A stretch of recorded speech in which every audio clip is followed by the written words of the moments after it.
Welcome to the first episode of the new series, The 10 Lost Tribes in Jewish Consciousness, here on Sfarim Chatter, and I'm Nachi Weinstein.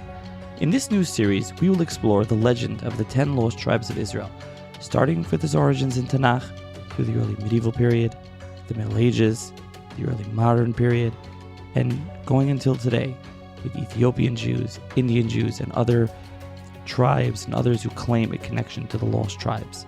Join us as we encounter various individuals and groups throughout history who claimed to be a part of the lost tribes, and as we explore the reactions of the Jews and others to those claims. This first episode in the series, which is quite a lengthy one, is essentially a broad look at the legend and its connected stories throughout history, and functions as a sort of overview of what will be discussed throughout this series.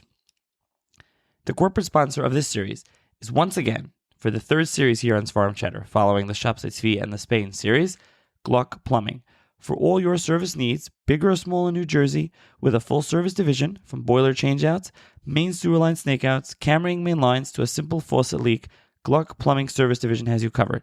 Give them a call, 732-523-1836, extension 1. And if you do call them, please tell them you heard them on the podcast and thank them for the continued support of the podcast, and which allows me to bring you these series. This episode of this series is sponsored by 1010 Watches.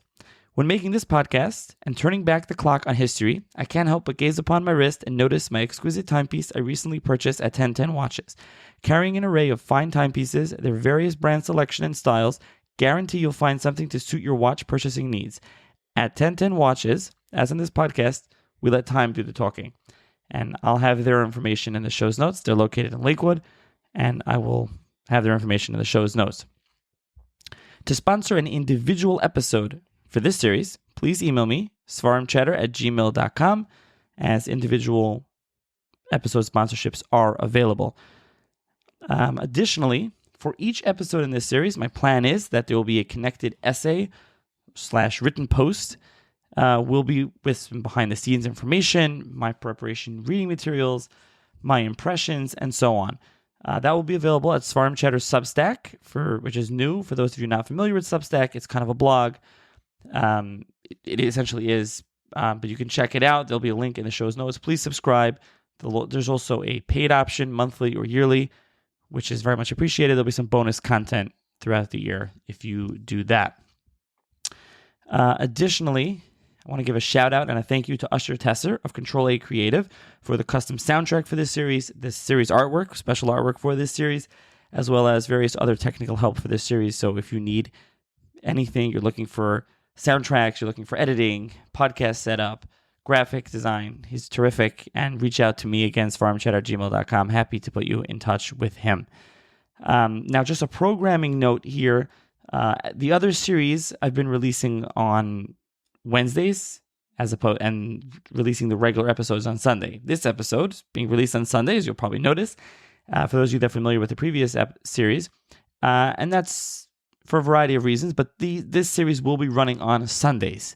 It won't be on Wednesdays. So I plan on having one a week, but there will be bonus episodes. So it's not going to be just 3 months of 10 Lost Tribes. There'll be various episodes appearing on Wednesday, here and there, but not a set 2 episode a week type of thing. It'll be a 1 episode a week type of thing. In general, to sponsor an episode or support the podcast, please email me at svarimchatter@gmail.com or see the links and information in the show's notes. Please subscribe, rate, and review the podcast on your favorite podcast listening platform, and especially if you use Apple Podcasts, I do appreciate if you can rate there and review if possible. It does really help the podcast. And finally, there is now a Sfarim Chatter WhatsApp community. There's an admin-only chat where I post new Sfarim books and the like, and there's 2 associated discussion chats where there's a lot of discussion that goes on. So you can check out the link for that in the show's notes. And again, enjoy this lengthy episode. It's pretty long, I know, and I hope you enjoy it, and I hope you enjoy this series as much as I enjoyed preparing for it, recording it, putting it together. It's going to be a couple of weeks, a few months now with this series. I hope everyone enjoys. And if you have feedback, please please reach out to me. If you're on the WhatsApp chat, you see my number, you can WhatsApp me. If you can email me, svarimchatter@gmail.com. And please, any feedback that you have, pass it along. And with that, enjoy the episode and enjoy the series. Hi, everyone. Welcome to another edition of the Svarim Chatter podcast. On this episode of the podcast, I'm going to be joined by Professor Tzvi Ben-Dor Benite, who is Professor of History at NYU, New York University. And we'll be discussing the 10 Lost Tribes, which is, he wrote a book a number of years ago titled The 10 Lost Tribes, A World History with Oxford University Press. And this is the first episode in a planned series about the Lost Tribes. But I want to make clear already here that this is a historical overview on the topic and various figures throughout, and we're going to go through it in history of the Lost Tribes. So it's not a theological or hashkafic view, and we're not trying to find the tribes or where they are actually today. So it's more about, I let Professor Benite talk about it, but more about where they are, why everyone is looking for them and obsessed with them throughout history, and we'll be discussing various people involved and things like that. So thank you, Professor Benite, for joining me. Thank you so much, Nahi. I'm very happy to be here. I always wanted to be in Lakewood. At least now I get to be there virtually. And yes, the distinction you made, I'm very grateful. Sometimes people think, that I wrote a book because I was looking for the Lost Tribes. No, I wasn't looking for the Lost Tribes. I'm not an Indiana Jones. I'm just a professor who reads books. But I noticed very early on that a lot of people are looking for the Lost Tribes, and a lot of people, there are even religions based on the fact that the Lost Tribes are lost. And I decided to write a book, Why People Look for the Lost Tribes. Okay, so that's a very, very important distinction. Now, I would say two things right away. Where do people look for the Lost Tribes? All over the world. But when we say all over the world, we mean the world that we know, okay? Because at different times of history, there were worlds that we didn't know. For example, before 1492, when we said the world, we meant all the world, but excluding America, because we didn't know, we didn't discover America, or the Pacific Islands, etc., etc., etc. So the main premise of the book is that it's the knowledge and the search for the Lost Tribes expanded together with the knowledge of our world, okay? And in fact, if you want to divide the book, there are many ways to divide it, but the most basic divide is as follows. Until the Middle Ages, okay, from the period that they were basically exiled from the land of Israel until pretty much, let's say, the 10th century, until the time of the Gaonim, what you had is mostly speculations by Hachamenu Zichronam Levracha, by Tanaim, by Amoraim, people like this who speculated where they are, yes, and didn't really look for them. They speculated about two things. Are they coming back? Which is a question that we have to ask, why they ask the question, why are they coming back? And then where are they? And then from the Middle Ages on, there is a search for where they are. And that search begins to expand the more people think. For example, when the Americas are discovered, people begin to search for them in the Americas. When, Siberia is colonized by the Russians, people begin to look at them in Siberia, etc., etc., etc. Okay, so what we can do today is do a little bit about the speculation, because the speculations is first of all in Sefer Melachim, in the Mishnah, in Talmud, in some Midrashim, all the way to the She'elot V'Tshuvot of the Gaonim. By the way, it is a pleasure to speak to an audience that is knowledgeable in the rabbinic tradition without having to explain that. I assume our listeners, they know something about that, probably more than I do. Okay, so that, and then at the second part, we actually look at real travelers, okay, who are looking for them, but they use the knowledge that was before, and there was the speculations. Okay, so now Thank you for the introduction there. I want to just pull you back for one thing, just a general introduction. Just if you could tell the listeners about yourself before we get into the about yourself a little bit, and then may as well how you got into this, because you said you're not in Indiana Jones looking for them. Yeah. Okay, yeah, that's true. So I was born in Jerusalem and I went to the university at some point, and I did actually a degree in Chinese history. And then I became a specialist not only in Chinese history, but also in the history of Islam in Asia, which made me because I was looking at, travels in Asia, and I became very much interested in the people who traveled in Asia. And since I had a lot of informal and formal education in Jewish history and in Jewish texts, I started looking also on Jewish texts. And then I discovered, some texts about, travelers in Asia were looking for the 10 tribes. So I took a pause from working on Chinese history, and I started writing on the lost tribes, which turned into a book. Yeah. So China, we'll get to China. China plays a role here as well. Of course, China plays a very important role. Yeah. Okay, so let's get back into the lost tribes, as you mentioned. I think there's a word in the book, I'm probably not pronouncing it, oikumene. Yes. So, yeah, oikumene is a distinction that I make by saying, look, I mean, it's the world that people know, or the inhabited world, okay? In other words, again, if you are writing before the discovery of Australia, when you mean the world, when you say the word world, you don't mean Australia. Okay, Australia is inhabited, but we don't know that there are human beings in Australia. Okay, so that's what I mean. I mean that it's very important distinction, because then you make it clear that it's not about the whole globe or the whole planet. Okay, and later on, you and I will talk about the Maharal of Prague, who was a very, very smart man, and he actually discusses this idea of a known world, or in a new world as well, Olam Hadash, okay, which actually he takes from the Zohar and from Kabbalah, but he puts it in a different context, in the context of the lost tribe. I mean, you can mention the morale here in the beginning if you want. So as you're saying that this definition is changing, and so when we are reading sources or we're discussing travelers, those who are looking for them, depending on their time, the definition means something else. Exactly. So, why don't we jump to Maharal? Maharal is very well known in our tradition because, he had the golem. Okay. Or not. In Prague, what? Or not. Or not, yes. But, I run with the story, by the way. I run with the story.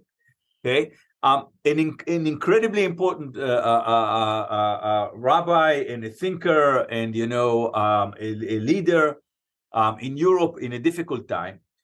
And we are now, just for our listeners to know, we are now in the 16th century after the discovery of America. Okay.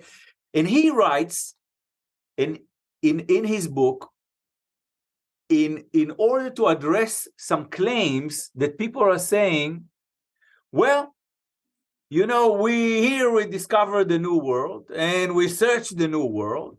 Yes, that's the Americas, and we didn't find the lost tribes. And that means that there were never ever lost tribes. Okay. And he says something very, very important that I would like to read, and then to, if you don't mind, quickly analyze. Okay. So he says, and this man, by the way, again, he lived in 1525, and he passed away in 1609. Okay. And he said, and this is my translation from the Hebrew, but I remember the Hebrew, I will sometimes say a few words in Hebrew in this case. And he says, and there are people who say that the learned men of the Gentiles, who mapped each and every place in every inhabited location on earth. Okay, he talks about all of those cartographers who are producing atlases of the world and so on. And at this time, because of the discovery of America, a lot of people were doing this. And he says, continue, they mapped every place in the inhabited location on earth, and they say that there is no place not written in their books. In other words, there is no place that they don't already cover. Okay, so in other words, they know everywhere. Okay, and that they know every location on earth, and that there is no place known as the location of the 10 tribes. In other words, he says, look, so Copernicus and people, Columbus and people, they went all the way, they discovered the Americas, and then, the geography, the science of geography developed even more, people writing atlases about the world, the maps, and they said, we now know everything. We know every place on earth, and we didn't find the lost tribes. There's no location for the 10 tribes, and therefore there are no lost tribes. And then he says, however, there is no proof for that claim, for their mouths utter nonsense. What does it mean? He says, Hevel iftzeh pihem. Yes? Because it is very possible that there is a place on earth that they do not know of. Okay? Because it is disconnected from civilization by mountains, etc. Here, only recently, they have found a place that they call in their language New World, Olam Hadash, okay, of which they did not know before. And so, just as they did not know about this new world, it is possible they did not know about other worlds. Okay, now, this is a very, very smart statement, and there are two ways to read it, and it actually connects to what we mean by a world. Okay, first of all, what Maharal is saying, he says, look, you have all of these cartographers. They say now we mapped everywhere in the world. We know everywhere in the world. And there is no location known as the land of the 10 tribes. Okay. And he says, but wait a minute. You can't make that claim because here you just discovered the place that you call Olam Hadash. In other words, it's Hadash to you. It's new to you. Yes. It means that you didn't know about this world before. Okay. And he says, so right now, even if you know you think you know every place, there's always a possibility. There's always a possibility to find another world. And then that world will become Olam Hadash. Now, he was right. Why he was right? Because at the time that he was writing, many places of the world were not yet discovered. Okay, we kind of knew that they were existed, but they were mapped, they were known, Australia, Siberia, most of the Americas are still today are even not completely mapped, etc., etc. So, al derech hapshat, yes, this is what he means by the pshat. But there is even a way to think about it al derech hasod. Why? Because if you look at the Kabbalah tradition and the Kabbalistic tradition, you will find that in the Zohar and in other texts, the term Olam Hadash exists. The term New World exists. Yes, but it doesn't mean America. Yes, it means that Hashem Borei Olamot Hadashim Kol Hazman. Okay. So what he does, so he's very, very familiar with the idea that there is a possibility there will be another world. Okay, which will be a new world to us. So what he does, he takes the term that they use, Nuevo Mundo, yes, new world, yeah, Olam Hadash, and he says, first of all, Al Derech Hapshat, there will be another one that you don't know of, but I also know Al Derech Hasod that there's a possibility that the new world will be created. Okay, now why this is important to us? Whether or not you believe that Hashem creates new worlds all the time, yes, you always have to allow to the possibility that there are things you don't know and you don't even know that you don't know. Okay, that's what he's saying. Okay, and the search for the lost tribes occurs in this idea of the possibility that we can know, but we still don't know. Yeah, and that is one of the arguments that I'm saying why people are looking for them. And then we can explain that also if you'd like. We can transition to talk about Mashiach, but maybe you want to ask a question and then I'll explain that part. No, go on. Continue. I think we'll continue in this. And we'll get to, I want to point out to listeners, we're going to get to Nach and Malachim, where it starts from. We'll get to the whole story, but this is exactly what we talk about. This is the foundation. We're just now laying the ground. Okay, so here's the argument that I make in the introduction. I make the introduction, a very simple argument. Why do people look for the lost tribes? Because they are lost. You lose a key, you look for the key, right? You lose your phone, you look for the phone. You don't look for things that are not declared lost, okay? Because you don't know they exist and you don't miss them. So the number one thing, and our listeners may think that, this is a stupid response, but why do you look for something? You look for something because it's lost. Okay, and we will talk in Yeshayahu, what does he mean by lost later. Second, here's the trick about the lost tribes. The lost tribes, they were exiled in Galut Ashur before the Galut of Jerusalem by Nebuchadnezzar in 586 BC. But when there was Shivat Zion, they did not come back. In other words, the 10 tribes were exiled when the kingdom of Israel was destroyed, but the kingdom of Yehuda survived, and then 100 and something years later, the kingdom of Yehuda was destroyed, and then it came back. Now, if you read the prophecies of Yirmiyahu and Yeshayahu, they say that, Hashem will bring back, he will bring back all the people who are exiled. So when there is Shivat Zion in the time of Ezra, people do come back, but the 10 tribes do not come back. And that is the moment that they become lost.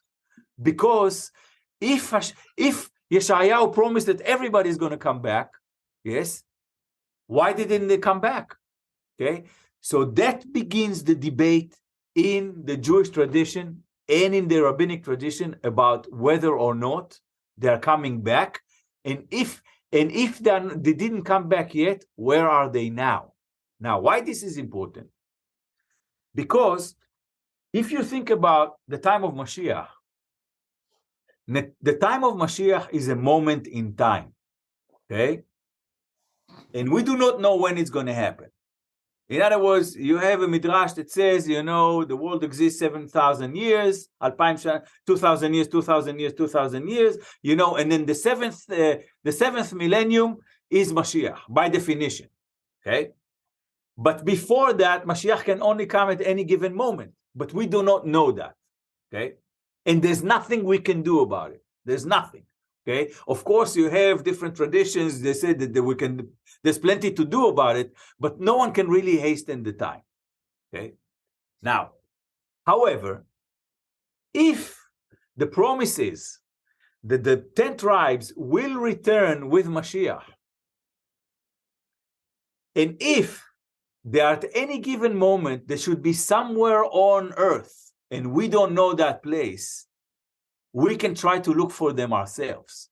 Because whereas we cannot bring Mashiach, because it's a moment of time, yes, and we don't know when it's going to happen, if we believe that the 10 tribes exist, and if we believe that they are somewhere on earth right now, yes, then we can find them, okay? Now, in Jewish folklore, you have a lot of folk tales that tell the story of, a Jew, somewhere in the Pale of the Settlement, who had a goat, and the goat was disappearing every night, and he didn't know where it was going.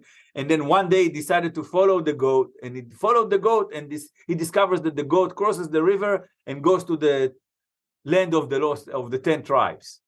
And he was like waiting for them to come and says, like, you have to come and save us. We're suffering in Galut. Okay. And then, he loses the goat or something like this happens and they never come. Okay. Now, all of these folk tales, of course, they are not true, but they have some truth in them in the sense that, there is a desire to find the 10 tribes. And it is also a belief in the possibility of finding them. But at the same time, there is this tragedy that they never reveal themselves. You always lose the goat and you don't know where they are. Okay. Now, if our listeners understand this package, they can understand why people, first of all, Jews, but also later on, also a lot of Christians, okay, were looking for the lost tribes because they believe in the possibility of finding them. Because if you believe that they've existed, it means also that you can find them anywhere else in the world right now, and they will be revealed. And if they are revealed, then you hasten the time of Mashiach. Okay, so that's pretty much the tension that moves people in different times of history to go look for them. or at least to speculate where they are. So, okay, there's a lot more to follow up on there, but I think at this point we should probably start off in the beginning and talk about, just give a general overview of the lost tribes. So it's in Malachim Beis, Perek Zayin, Pasuk Vav, right? B'shnas Hashiyas Leishel, Lochan Melech Asher, Shomrin, Vayegel Es Yisrael, Ashura, Vayoyishev, Oisam, Bachaloch, Uvechover, Nahar Goizen, Va'orei Modai. So it gives us defined places in Malachim. Yes. Okay, so this is very, very nice because first of all, I have the joy of listening to the Hebrew being read in, in the Ashkenazic Havara, which of course I can only listen to, I'm Sephardic, but I understood everything. Okay, so first of all, we have, the author of the book of Melachim, give us a very, very plain report. He said that, in a second year of one of the kings, the king of Assyria, invaded the Holy Land, invaded the Near East, and, he captured the city of Shomron, which was the capital of the kingdom of Israel, and he removed the people. Okay? Now, that has been authenticated by archaeology. In other words, if you look in Assyrian documents, in the kingdom of Ashur at that time, they will tell you, yes, we came to the kingdom of Israel, and we destroyed it, and we exiled people. Okay? They will tell you that, and they even give some numbers. Okay? And later on, archaeologists even find, names. They found Hebrew names in Mesopotamia that they think that these are people who basically were exiled and were put to work there. Okay, that has to do with the general idea of the war. Now, what happened after the war? After the war, it tells us that the Assyrian king settled those Israelites who were exiled. He settled them in places like Havor and Halach, etc., etc., etc. These are cities in the territory that we know as Madai, yes, as in Parasu Madai from the book of Esther. And this is a huge territory, huge province that the Assyrians conquered before, okay? And it was to their east. It was basically everything in northern Iran, all the way, you can even go all the way to Afghanistan, okay? That's the kingdom of Madai. Now, they needed to settle it with people, okay? Now, how does it work? And how does it work, from their point of view? From their point of view, if you conquer a place, you want to break the population. You don't want the population to rebel against you again. So what do? You punish them. You roll them out. Yes. The verb vayigel, yes, what is vayigel? Is legalgel. Now, if you look from the word galgal, wheel. Now, what does it mean by that? If you look at Assyrian palaces, you will see that they were like making paintings on their walls with, how they come and they win wars and then they exile the people. Okay. And how do you exile the people? You exile the people, you put them on chariots and you move the chariots and you see wheels, you see galgalim. For example, when King Sennacherib, he went to war against King Hiskiyahu in Yehuda, yes, he laid a siege on a city called Lachish, okay? And we now have the tablet in the Assyrian palace describing the battle over Lachish, okay? And this was in the year 701 BCE. And you see people dying, you see wars, you see them climbing with the ladders on the walls and destroying the city and so on. But then you see people exiled. You see them like forcibly put on chariots, and you see them being rolled out of the land. Okay, so it's a form of punishment. But if you are an emperor and you exiled people out of a land because you wanted to punish them and you don't want them to rebel against you anymore, then you put them somewhere else and you say, okay, I'll give you some pieces of land, start working, grow whatever you want to grow, and then pay me taxes. Okay, that's how empire works. Now, what do you do with the place that you just conquered? Okay, Shomron. Okay, you emptied it from its people. What do? You bring other people from other areas that you conquered and occupied, and you roll them over to this place. Okay, and of course, Sefer Melachim tells us that they brought other people. They brought other people. Okay, so the point was that the galut was an imperial policy. It was an imperial policy that basically of punishment and economy. You move in, you destroy the capital, you kill the king, you say, I'm now the ruler, and then you take some elements of the society that you think are dangerous for you, and you move them somewhere else because you know that if they are somewhere else, they cannot rebel against you anymore. Okay? So that's exactly what he does.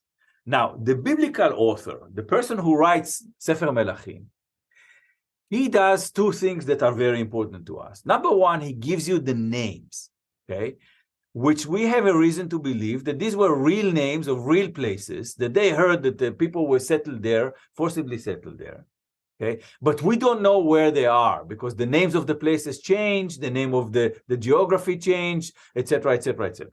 So we don't know. But the second thing that the author of the book Melachim does, he wants us to teach us a lesson. Okay? So when he wants us to teach us a lesson, he says, okay, well, this is what the king of Assyria did. Okay? But in fact, we need to understand that this historical event is something that was planned by Hashem. Yeah? And it was a punishment for sin. Okay? So in other words, when you read Sefer Melachim, you have to read it twice. You read it, first of all, as a history. Something happened in this year, something happened in that year, something happened in this year, and they give you a report. And the question is whether this report is accurate or not is not very important for right now. I can say that many things, particularly with regards to this episode, I'm not talking about everything, are fairly accurate. In other words, there was a war, there was an invasion, and people were exiled. Okay? But then we need to remember that the books of Nevi'im are about teaching us a lesson. And every time that the author says, okay, this happened, he explains why. And he explains why from a religious point of view. And he says this was a punishment. Okay? So you have here, in fact, two stories. One story cares about the details. It gives you the names, the titles. He tells you who did what, when, and where. Okay, that's the pasuk that you just read. Another story doesn't care about these details. He cares about the lesson.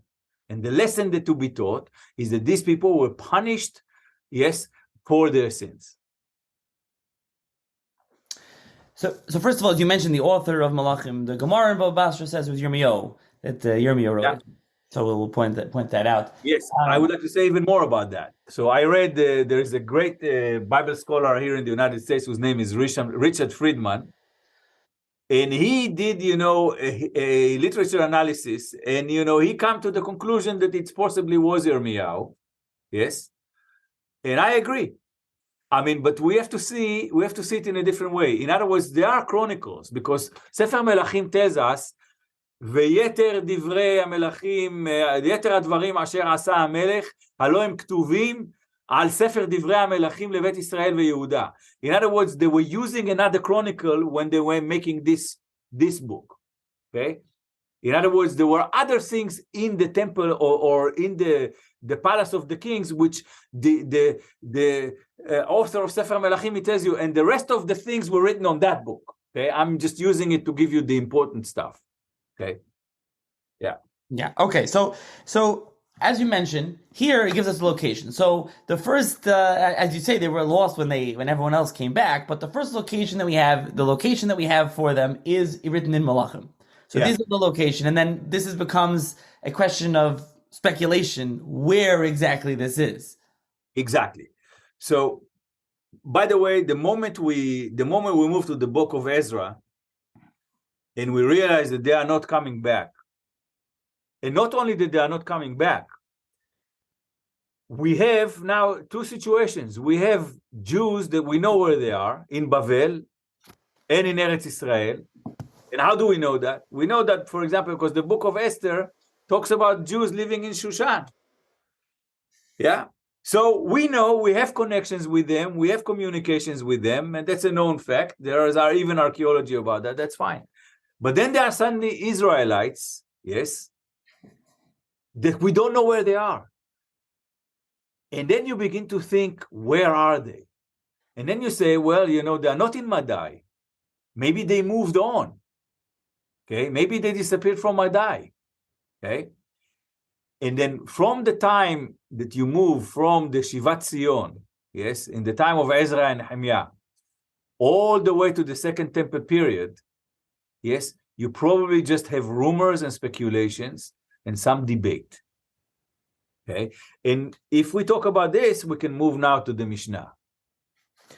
Before we get to the Mishnah, did you want to mention the other Nevi'im? I know there's Yeshaya, Hosea, Amos. Yes. They also talk about it. Yeah. Okay.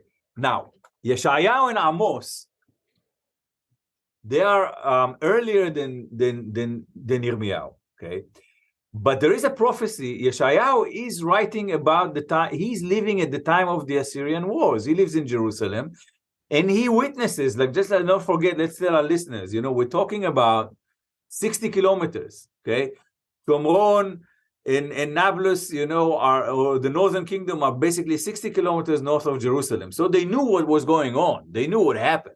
Okay, it's not that they didn't know. Okay, and by the way, Prophet Yeshayahu and Navi Yeshayahu, he was a big fan of the Assyrians. He says, Assyrians. He says, "Oh, Ashur is like Matez Ami. It's like the road of Hashem's anger is Ashur." So in other words, he's the one who comes up with the idea that in fact the king of Ashur is a tool in the hand of God. Okay, and therefore the galut of Aseret HaShvatim is in fact a punishment in the hand of God. Okay, and it was part of a divine plan. But he has a prophecy, and he says, "V'haya bayom hahu," okay, and God will create Mesilah. Now, in modern Hebrew, Mesilah is a paved road. Okay, and we should understand that basically God will pave the road, and then he says, and he should bring back ha'ovdim be'eretz Ashur. I don't know if you have the pasuk there. You want to read it? You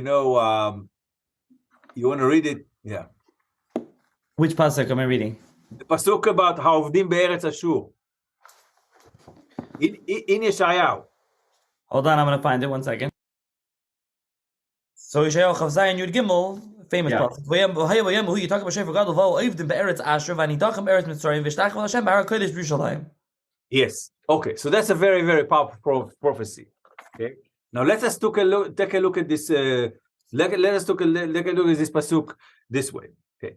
First of all, he basically says that Hashem will bring back those who are ovdim, and I'm definite and deliberately not saying lost, ovdim in Eretz Ashur. Okay. Now, what was the situation at that time? In the time that he makes this prophecy, he knows that there are people who are exiled to Eretz Ashur. But the question is, what is Nidachim Eretz Mitzrayim? At that time, because of the wars, there were people from Jerusalem or from the kingdom of Yehuda who escaped to the area of northern Sinai, where is today, which was at that time Eretz Mitzrayim. Yes, in the area of today's Gaza. And they were Nidachim. Nidachim means people who were pushed to the edge. Okay? Now, what is Oved? Oved doesn't mean here lost. It means a refugee. Yes? As you say, lehashmidu le'abed is actually to destroy, to exterminate, and then to make people flee. Okay? So he says actually those who are refugees in the land of Ashur. Okay? And he prophesies that they will come back. And he basically talks about the two edges of the world that he knows. He knows that there are people in one edge that is Mitzrayim and in another edge that is Ashur. Okay, that's the geography that he imagines. But at the same time, later on, when people begin to translate this verse again, they translate Ovdim not as refugee, but as lost. Because by the time that they did not come back after Shivat Zion, they were declared lost. Because if they are refugees and you know where they are not lost. Yes? But if you don't know where they are lost. Now, Yeshayahu knows where they are. Okay? At least he thinks he knows where they are. So he calls them Ovdim, meaning refugees. Okay. Okay, so now you mentioned the Mishnah, but before that, I don't know if you mentioned the Apocrypha. We haven't mentioned yet the Sambatyon yet has not come into the story. It's not enough. We haven't gotten there yet. Yeah, exactly. But here's the thing: when people realize that the 10 tribes did not come back, and they probably knew now the geography of Madai, then they begin to say, well, maybe something else happened. And then there is a book that we call Sefer Hitzoni. And it is not matter to us at all, but, for Christians it matters a lot because it's part of, in some cases, not all the denominations, it's considered part of their Bible. And this book was written by someone who lived in Jerusalem during the Second Temple period. And he calls this book Sefer Ezra. In other words, he pretends to be Ezra Cohen. He pretends to be. And in this book, he basically describes a very interesting situation. He says that just as Ezra brought the 2 tribes, back from Galut Bavel, that means that he moved them from Mesopotamia, from Bavel, he moved them west back to the land of Israel, right? He says he took the 10 tribes and he moved them east, beyond a certain river.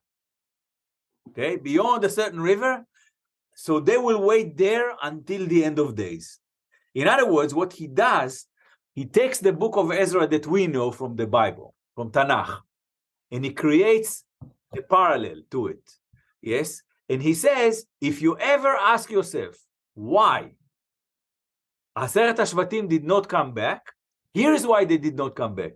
Because Ezra Sofer, when he was moving people east, he was moving people west from Bavel or Iraq of today to the land of Israel. He was moving them west as well. Okay. And then he wants to answer another question. Why does he mention the river? He says, well, just what we have, Me'aver ala nahar yashvu avotecha, which is Nahar Prat. He basically says, okay, they are also across a certain river, but we do not know where this river is. And it also provides us an explanation why they don't come back. Okay. Now, so he doesn't mention Sambatyon at all. But then people begin to realize that, human beings can cross rivers.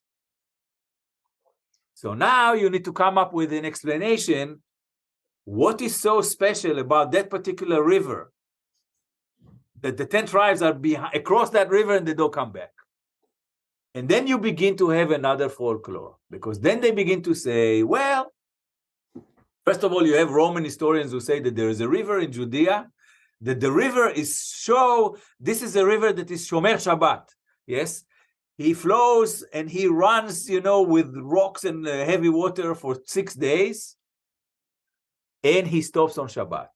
And they call it Rivus Sabbatis. Okay, it's a legend.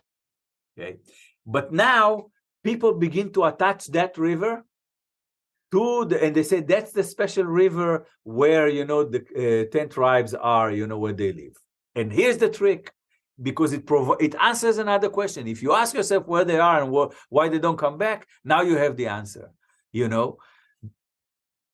During the week, when they can do melacha and cross the river, they can't, because the river is too stormy. And in Shabbat, when the river rests, they cannot do melacha, and they don't come back. And here's another trick that, the Jewish tradition does. Okay, we know that the 10 tribes were sinners. Okay, they were, they worshipped the golden calf, and they were punished for that, and so on. But now, in order to comfort us, when you invent that legend, you say basically they have returned to the right way, and they keep the Shabbat. Okay, that's very, very important. If we discuss Tzemach Gaon, it's very, very important. Okay, but they keep the Shabbat. Okay, and now you have a situation in which everything is settled. If you live in the Second Temple period, and I ask you, where are the 10 tribes? You say, Ezra, just as he brought us here across the river, he took them across the river, and they are staying there, and then they cannot come back yet because of the situation with the river. Okay. But of course, you have in the word, I mean, machloket is the most important word in the Jewish tradition. If you don't have machloket, you can never really understand the truth. So of course, no one agrees with that. Okay, and in the Mishnah, you have debates. Yeah, so let's get to the Mishnayos, and then there's the Gemara and the Mishnayos. There's a lot to do. And the first, I think, a very important Mishnah in Sanhedrin. I don't know if everyone's familiar with the Mishnah. We've been talking about the Shvat the whole time. They're lost. They're taken away. Okay, but then you mentioned early on they're lost. People have been looking through them throughout history. Where are they? We discussed Sambatyon. We'll discuss more about that. But the Mishnah in Sanhedrin says, Rav Akiva says, "Aseres hashvatim ein nasid lachzer." They're gone, finished. There's no more. They're not coming back. Shenemar vayashlichim al eretz acheres kayem hazeh ma hayoyim hoylech v'nechayzer. The day goes, doesn't come back. They're going, they're not coming back. They're Rabbi Akiva, they're gone. Forget about it. Rabbi Eliezer Omer, it's dark and gets light. Dark and get light. So everybody knows this Rabbi Eliezer, but Rabbi Akiva says they are gone. There is no more Shvatim today, but we're talking here. Exactly. Now there's two things that are important. Before that Mishnah, we should go back to another Mishnah in Sanhedrin, which is Perek Chelek. Let us not forget that in Perek Chelek, למי אין חלק לעולם הבא? Yes, who doesn't have a part in the world to come? Rabbi Akiva אומר, כל הקורא בספרים חיצוניים. Now you need to say this in Ashkenazic Hebrew, because otherwise, our listeners will be confused. Yeah. No, go ahead. You're good. They can understand this. Okay. So Rabbi Akiva, he's against ספרים חיצוניים. And I just said that the second book of Ezra is Sefer Chitzoni. Yes? So he rules all of that part out. In order to understand his position, you need to connect two positions that he makes in two opinions that he makes in two different places. Okay? Now, so first of all, we need to understand that just as Rabbi Akiva is against the reading of, Sfarim Chitzonim, yes, the Apocrypha, he basically, of course, opposes all the opinions that are mentioned in those books, okay, including the opinion that the 10 tribes are somewhere on earth, somewhere in Asia, probably across a certain river. Now, there's a second thing about that. Rabbi Akiva, as we know, is interested in Mashiach now, okay. As Rambam says, Maimonides says, that one of the things that Rabbi Akiva did, he followed Bar Kochva. Okay, he wants Mashiach now. Okay, this is the man who climbed the mountain, and when he saw the ruins of the temple, everybody was crying and he was laughing, because he said that, just as this was destroyed, it can be built again. Okay, and by the way, here you say he doesn't say holech velo hozer. He believes in the return of the temple. Okay. So he wants this now, and he says all of this nonsense, we don't need to wait for them, we don't need to basically make our idea of Geulah, that we say Geulah Shlema, perfect Geulah, can come even without the 10 tribes. So halchu, and they're not coming back. We don't need to worry about them. Just as you don't worry about a day that goes away, you don't want to come back. Now, that also corresponds with another positions that they make there, because if you read the Mishnah very carefully, you see that the sages are also discussing other people. For example, Korach v'adato. Because Sefer Shmot says, Bnei Korach lo metu. In other words, if they didn't die, where are they? Okay, so they discuss also categories of weird people who went away and we don't know where they are. And Rabbi Akiva says, we don't need to worry where they are. Okay, now, but as you said, Rabbi Yosei is against his position. Okay, why? Because he represents a different Jewish position. And that's a position that is totally acceptable in the Mishnah, in which, we cannot give up on them. We should remain hopeful that they will come back. Okay, so now we have basically in the Jewish tradition, we have laying out two positions. One position said, listen, we need to worry about our world now, yes, our Mashiach, our Geulah, and that's what we need to do. That's the Rabbi Akiva position. Another position says, well, yes, we need to worry about our world, but the idea of Geula Shlema will not be until if the 10 tribes come back. And that means that we have to remain thinking about them and speculating where they are. Okay? This is what Sanhedrin is basically telling you. Now, we should remind our listeners that both positions are acceptable. Okay? These are like Tanaim are saying that. Okay, and Tanaim debate. If they didn't debate, we wouldn't have this great tradition. Yeah, no, I just wanted to point out that it's a very big, important part of the discussion, and maybe not everyone's familiar with Rav Akiva. So it's Sanhedrin Perek Yod Chelek Mishnah Gimel that it's in Rabbi Eliezer and Rav Akiva. So there's that, and then there is more Mishnayos, and then we also have to get to the Gemara. But the Gemara is not discussing where they are. That's where we get Africa. Suddenly we start getting other locations. Exactly. So when the Gemara comes in, now you begin to go back to Nevi'im and to find clues. Okay? You find clues. And then you go back, and then suddenly, they notice that, in Amos, Hashem says, Atem ha'Yisraelim haytem li kekushiyim. Yes? You have been like people who come from the land of Cush. And then people say, well, the land of Cush, which is in the southern part of Egypt, around the origins of the Nile, okay, today's Ethiopia, is in fact, when Amos says that, he actually gives us a clue to where they could be. And now it corresponds to their idea that they are supposed to be at the edge of the earth or at the edge of the known world.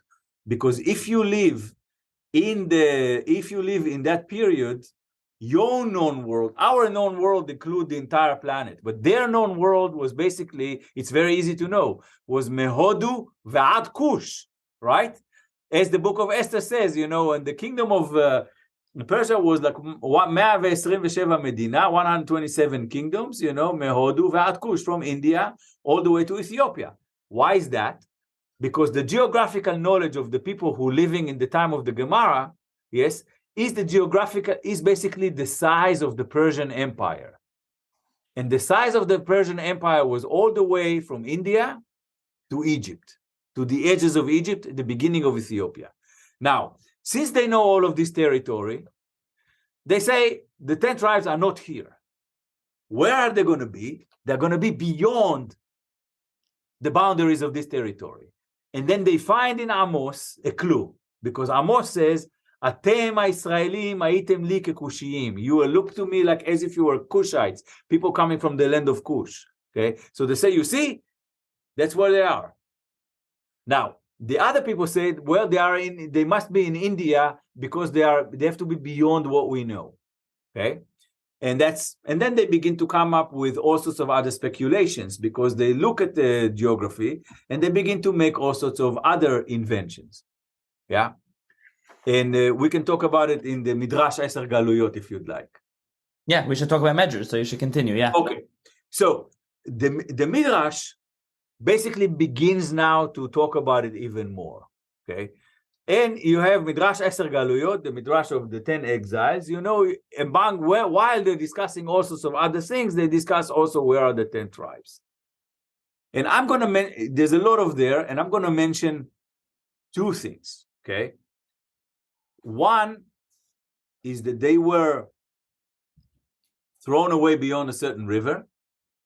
And that immediately means that everywhere in the world that you discover a big river, you're going to think maybe the 10 tribes are beyond that river or across that river.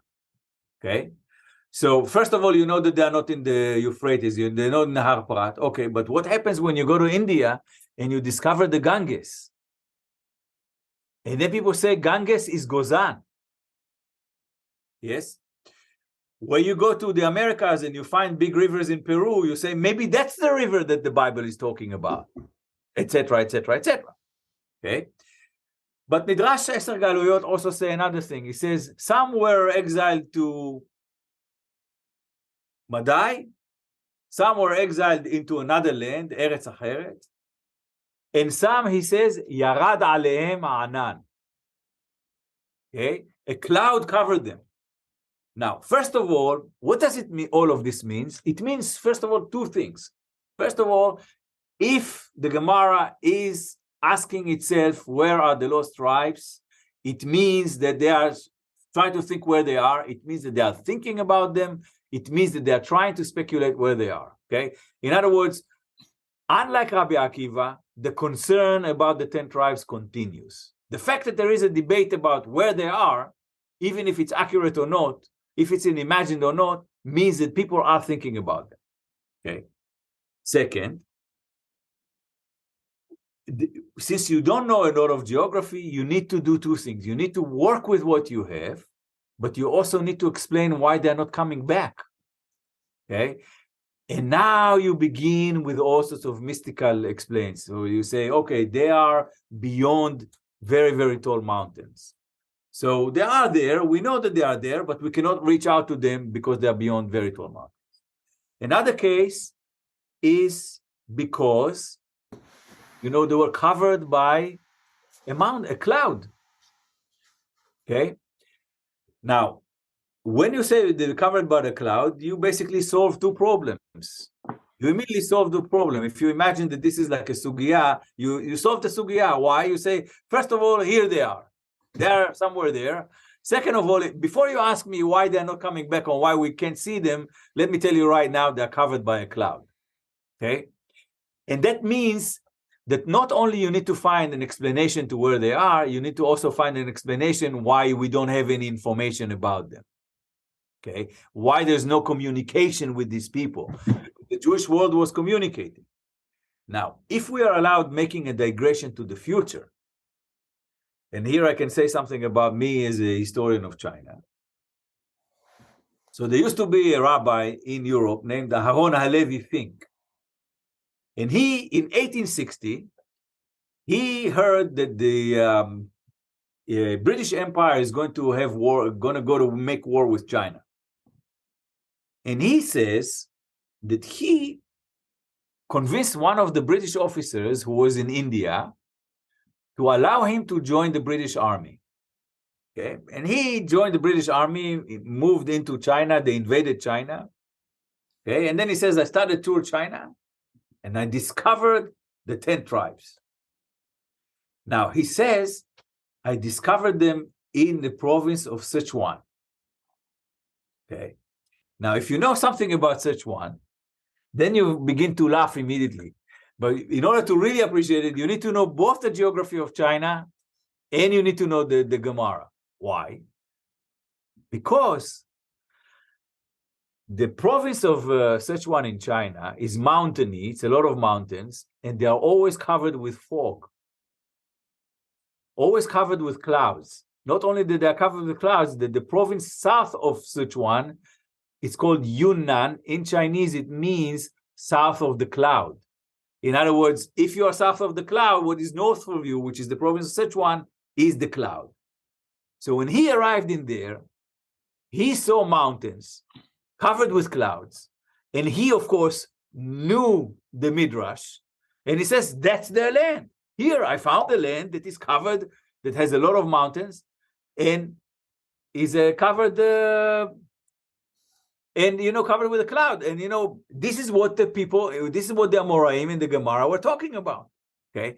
So he writes back to Europe a big letter, and he says, yeah, I found them. And then he actually talks about the fact that he found one of the people of the 10 tribes. He had a whole discussion with him, and he asked him, why aren't you coming back? We're waiting for you to come back. Okay. And he says, yeah, the time is not right yet, and so on and so forth. There's always this trick that they say. Okay. But so, of course, there is part of it is fantasy. But the part of it that is real is that the real geography of that location and how it is matched to something that the sources of authority, which is Tanach, Mishnah, and Gemara, are telling us. Okay? And this is the trick that people do. Wherever they go, they begin to say, this is they begin to match their geographical knowledge with the real geography that they encounter. Okay, now there's something else we should discuss here with Midrashim. There's obviously a lot more to discuss, but just a little bit here to mention. I want to get back to the Sambatyon, but not yet, because we'll get that later before Eldad HaDani. But you mentioned way in the beginning that they want to know when they're coming back, but why should they want to know when they're coming back? And that has to do with, we kind of alluded to Rav Akiva, which is the link, the connection between the Aseret HaShvatim and Mashiach. Yes. Okay. So if we think about the time of Mashiach as a package, okay. So what's the package? The package is the building of the third temple. The package is a full return to the Holy Land. Yes. And Yemot Mashiach, by the way, for everyone. Let us not forget, it's for all humanity. Peace on earth. Yes. Peace, of course, there's also debates about, the economy will be better, you'll have the fruit, you'll have everything. There will be no violence anymore. That's, I think, is a very, very important thing. There will be no violence on earth anymore. Okay. There will be the end of wars. Okay. But part of that package is also the reunification of the entire people of Israel. And that includes the 10 tribes. Okay. Now, if you think about it in this way, it's not enough that you return to the land of Israel, because you need temple and you need the end of wars. It's not enough that you have entire piece of earth, because you need all the other agreements. So you need to have the entire package. Okay. And since the 10 tribes are part of that package, okay, then you need them back as well. And many people, by the way, would think that finding the 10 tribes is the easiest part of that package. That's why they look for them. Right. And we'll get to Menasseh ben Yisrael and others involved with this. Okay, so now the other thing to discuss, like source-wise, is Sambatyon. As mentioned, the Pasuk in Malachim talks about a river, but there's no Sambatyon in there. Sambatyon, as you said, comes from later. So a couple of things about it. There are different definitions of what it is, what the actual description of the river: rock, sand, water, different sources. And then there's where the 10 tribes beyond it, were they with it? Well, there's different there's a lot of different things going on there. Yeah. So we need to understand, first of all, that this is an invented river. Okay. We also understand that the people in the time of the Mishnah knew about that river. Okay. Rabbi Akiva even mentions that. Okay. He mentions that not in the context of the 10 tribes. He mentions that as proof that with his debate with Tornosforos Harasha, he says, if you want proof that Shabbat is Shabbat, that's one of the proofs, that river. And he speaks to him, he says this to him, he says, because he knows that the Romans believe in that river as well. Okay, because Pliny writes about this river. Okay. And probably Yosef ben Matityahu also writes about that river, and they don't exactly know where it is. But we know when you debate about Shabbat and you want to have proof that, on Shabbat God rests, then you say, okay, this is what, you have that river. Okay, but that river is not yet attached to the 10 tribes. It becomes attached later. Okay, and it is a sort of a legendary river that what I'm saying here about him is that its main function is to prevent us from crossing it. Okay, that's the most important thing, because just as you can say you can't hasten the cats, you can't bring the end of time. People try to prevent you from trying to reach the lost tribe. So they invent that river as a way that, you cannot cross it. Okay. And it's probably the way in which the river is created in Jewish imagination is that they use parts of, Roman geography and Roman imagination about rivers that, are transformed, and you can't cross them, etc., etc., etc. And they basically adjust them so they can fit the tale, they can fit the story, yes, and they fit the story according to what we need. What we need is to be sure that the 10 tribes are somewhere on earth, but at the same time we need to explain ourselves why they're not coming back, and we also need to be sure that no one will attempt to try to go to find them. In other words, Chachamim, they don't want you to go on this adventure. Just as they don't want you, because remember, lo la'alot b'choma, they don't want you to do anything to hasten the coming of Mashiach, other than keeping the mitzvot. Okay?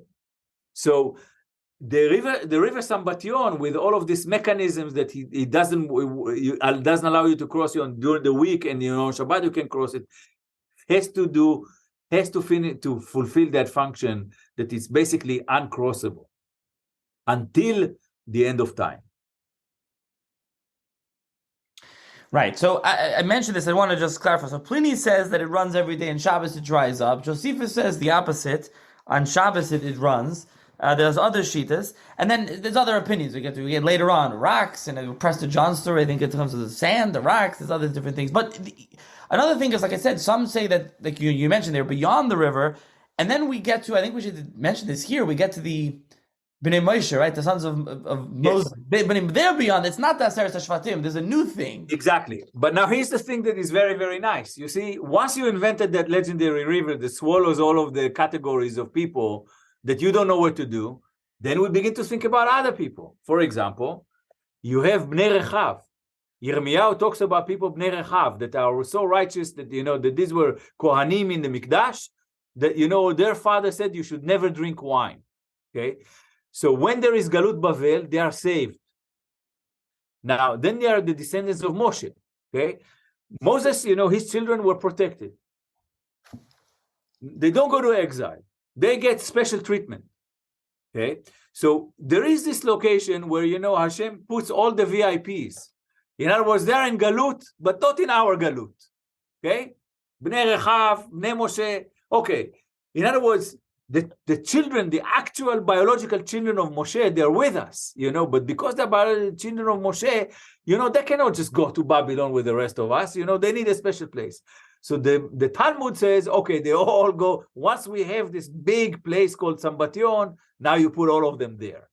And it solves the exact same issue. If you ask, do the 10 tribes exist? The answer is yes. If you ask, where are they? Well, I can tell you that they are in a certain river that you cannot find. And if you ask, okay, why don't we communicate with them? I'll tell you that river basically covers them and protects them. That's for the 10 tribes. If you ask, where are the children of Rechav? Yes. Okay, well, they are there as well. If you ask, where are the children of Moses? They are there as well. Okay? And it's very, very useful for the Gemara and the Midrash to protect certain populations that are at once part of our people, but we don't have any connections with them. Now, this is how it lasts for a while, because we have like we mentioned, the primary sources. We have Chazal. Chazal are looking for them, or Rav Akiva's case is not, but Chazal, we see the Gemara, we see the Mishnah, the Gemara, Medrash looking for them. Yeah. This goes on until the 10th century. Then yes. somebody shows up and says, I'm from the Aseret HaShvatim. Eldad HaDani shows up in Kairouan. Exactly. So now we move into real history, but it's all imagined and fantasies as well. Suddenly you have a situation where someone arrives in the city of Kairouan, which is in Tunis of today, and he walks into the synagogue and he says, I'm from the tribe of Dan. And he tells them like an amazing tale. He says, I had a friend, a colleague from the tribe of Issachar, and we were traders, and we were doing business with all sorts of people. And, some savages caught us, and they wanted to cook us and eat us. And then they cooked my colleague, and I escaped. Okay. Now, the man is an imposter. Okay. I tell you all of these fantasies. Okay. And he says, I am from the 10 tribes. Now, what would be the reaction of you if someone shows up like this? First of all, you want to authenticate that, okay? And second of all, you're curious to say, please tell us more. Where are you living? What are you doing? Etc., etc., etc. Okay? So they begin to ask him questions, okay? Now, why are these questions are important? If the 10 tribes are from Galut, Ashur, that means that we need to know if they have the entire Torah. And let's say they have the entire Torah because they were in Ma'amad Har Sinai, right? So they have the entire Torah, okay? But if they did not come back in Shivat Zion, how do we know that they have Mishnah? right? That's crucial. Because if they don't have Mishnah, we are in a is a big trouble. So first of all, in order to explain to them where he is, he gives them information that they already know, because he recites the Midrash. He says, yeah, there's a river, and the river covers us and envelops us and so on.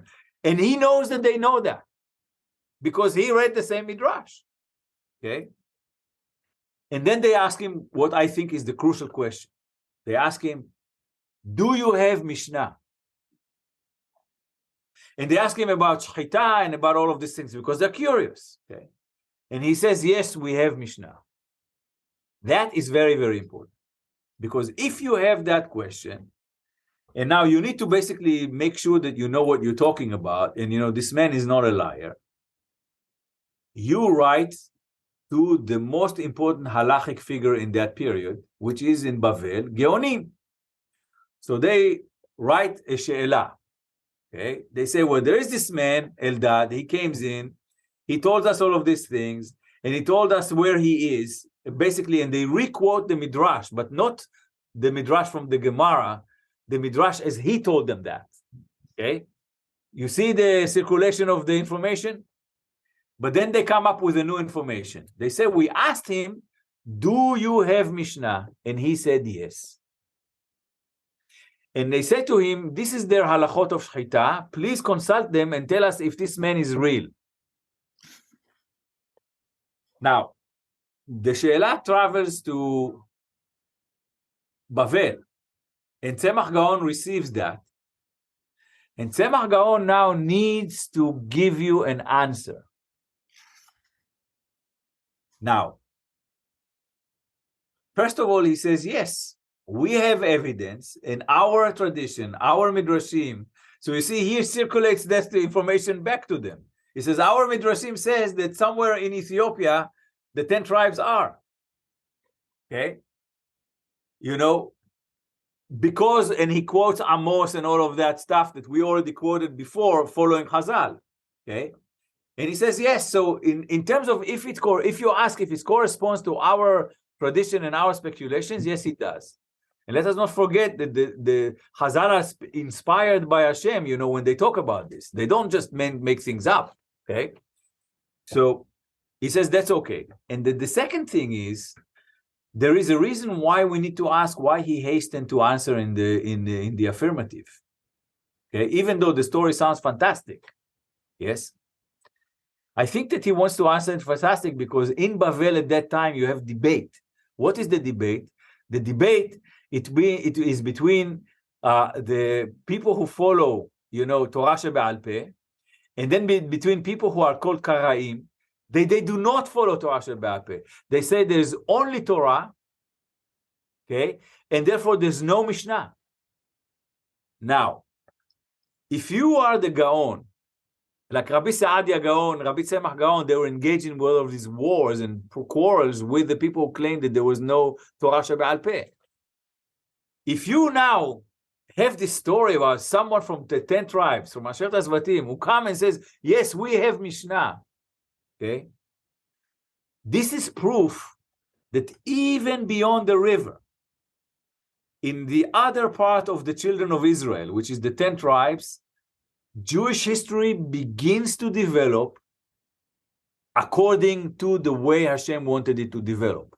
Let us not forget that the most important thing at the basis of the idea of Torah Shebe'al Peh is the idea that it was given in Sinai, right?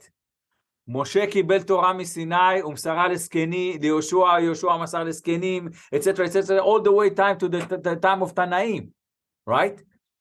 That means that in Matan Torah, in Sinai, not only the Torah as the tablets were given, but also Torah Shebe'al Peh. Now, if you don't believe in that, you don't have basis for Torah Shebe'al Peh. Okay? Now, if the 10 tribes were in Ma'amad Har Sinai, if they were there, they were also given Torah Shebe'al Peh. Okay? And if they were also given Torah Shebe'al Peh, it means that even though they are beyond the river and have no connections with us, they have Mishnah. And suddenly you have a witness who says, I'm from the 10 tribes. And they say to him, they ask him, where are you? And he gives them explanations that seems reasonable. And then they say, do you have Mishnah? He says, yes, we have Mishnah. Okay. That for Tzemach Gaon is proof in the debate against those people who claim that there was in Matan Torah, there was only one Torah was given, Torah shebichtav, as opposed to Torah shebe'al peh. And that is why he says yes. So a couple of things. First of all, to clarify for listeners, I think I said 10th century. Eldad is in the 9th century. It shows up 883, 884. Yeah. So that's the first of all. Second of all, you're talking about his Torah shebe'al peh, right? But they have the thing differently. He says that they heard it from Yeshua. Everything is from Yeshua, from Moshe, from Hashem. There's no Tanoim. There's nobody else involved. That's one thing. Yes, but here's the thing. Clearly, they have a different lineage. This man, he's an imposter. He knows that if he'll tell them that, he went all the way to the Zugot and all the way to Rabban Gamliel and Rabbi Yehuda HaNasi, they will know he was lying because he wasn't there in Jerusalem. Okay, so he creates a different Pirkei Avot. He says, he went all the way from Yoshua to Skenim and then directly to us. Now, why this is important? Because if you believe in the principle of Torah shebe'al peh, yes, it means that in the revealed world where we are, it was given us through the Tanaim. But if they have different Tanaim, okay, that we don't know about, and it was a different transfer, because you see, because if you accept the principle that both Torahs were given in Sinai, one of them went through the channel that we know, that is in fact outlined in Pirkei Avot, Yoshua, Skenim, etc., etc., etc. But with them, after Skenim, you don't know. Yes, but you have to assume that someone passed it through them, and someone passed them the same principles of Torah shebe'al peh. Now, he also is only speaking Hebrew. And not only is he only speaking Hebrew, the way they write. First of all, this you can read the Tshuva of Tzemach Gaon and the Hilchos Shechita and all that stuff. It's still around, so we can people interested in it. But he's only speaking Hebrew, and then they start bringing stuff in front of him, and they do it on consecutive days to see if he's lying. They bring him this item, and say, "What's this?" And he says the name. And what's this? He says it again. Yeah. So here's the thing. Of course, Jews have different Hebrews. And they in their locales they have different names, and even sometimes they have different pronunciations. And here I have to be honest with our listeners. I follow the idea that this man was a territory in today's Yemen. But not everybody agrees with me. Okay? Many other scholars say that you can't know where it is. I think, that the only possibility that he was came from in southern Arabia. I wouldn't call it Yemen per se, because Yemen geography changed and so on.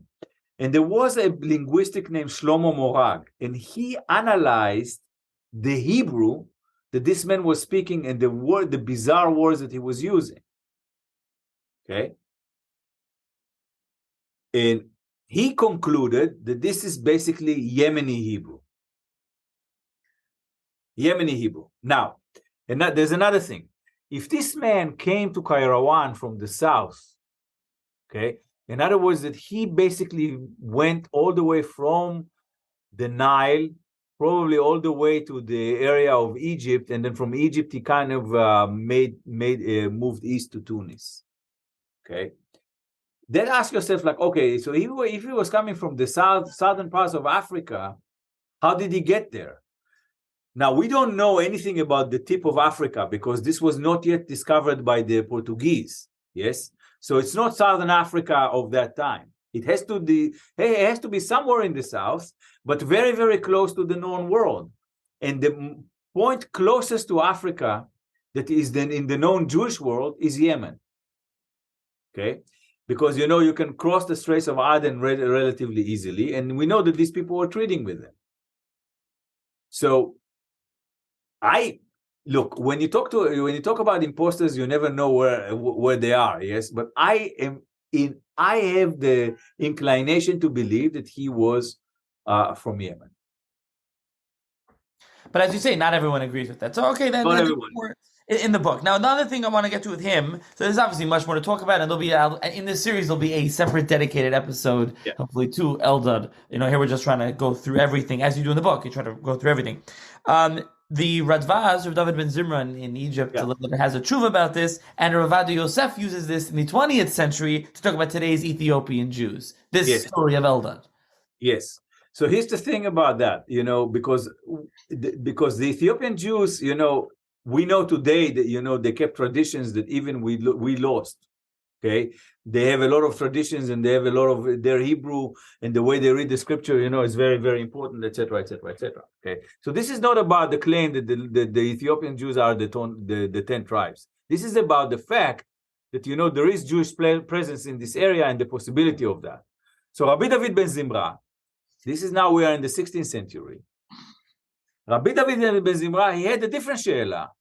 There was a Jewish merchant in Egypt, and he purchased a slave.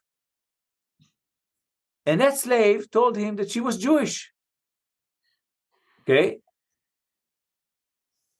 And, he, of course, this means a whole host of halachic issues there, because immediately all the laws of Torah, of slavery in Torah, applies to her. Okay? Evet Ivri. So he asked Sheila to Rabbi David ben Zimra. He says, is it possible that, there are places in Africa where you have people who are, Israelites, as this woman claims?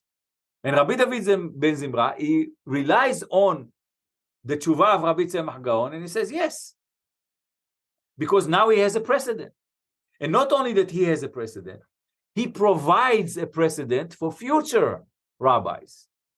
And when there is the debate about, whether the Jewish Jewry of Ethiopia, should come to Israel, yes, then Rabbi Ovadia Yosef, he makes a psika, when he was the chief Sephardic rabbi, he makes a psika relying on Radbaz.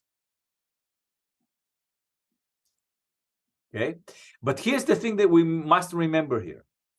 What they rely on the Midrashim and the Gemara that already located the part of the Israelite people, or the children of Israel, in these areas. Okay, in other words, that meant that that it's not out of the question that there will be people there who will come and say, we have Torah and we follow the mitzvot, yes, and you need to recognize us as Jews, which they were.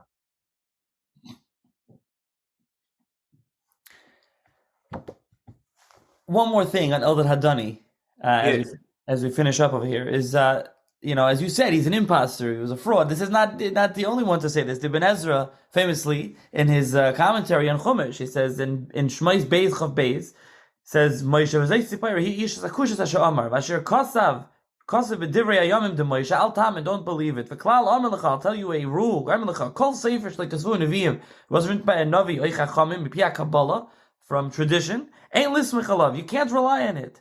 It has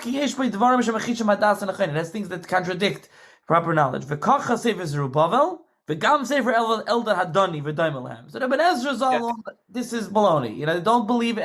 You don't believe it. Exactly. And there are others that are this opinion, but there are others that did, like we just said, supported it.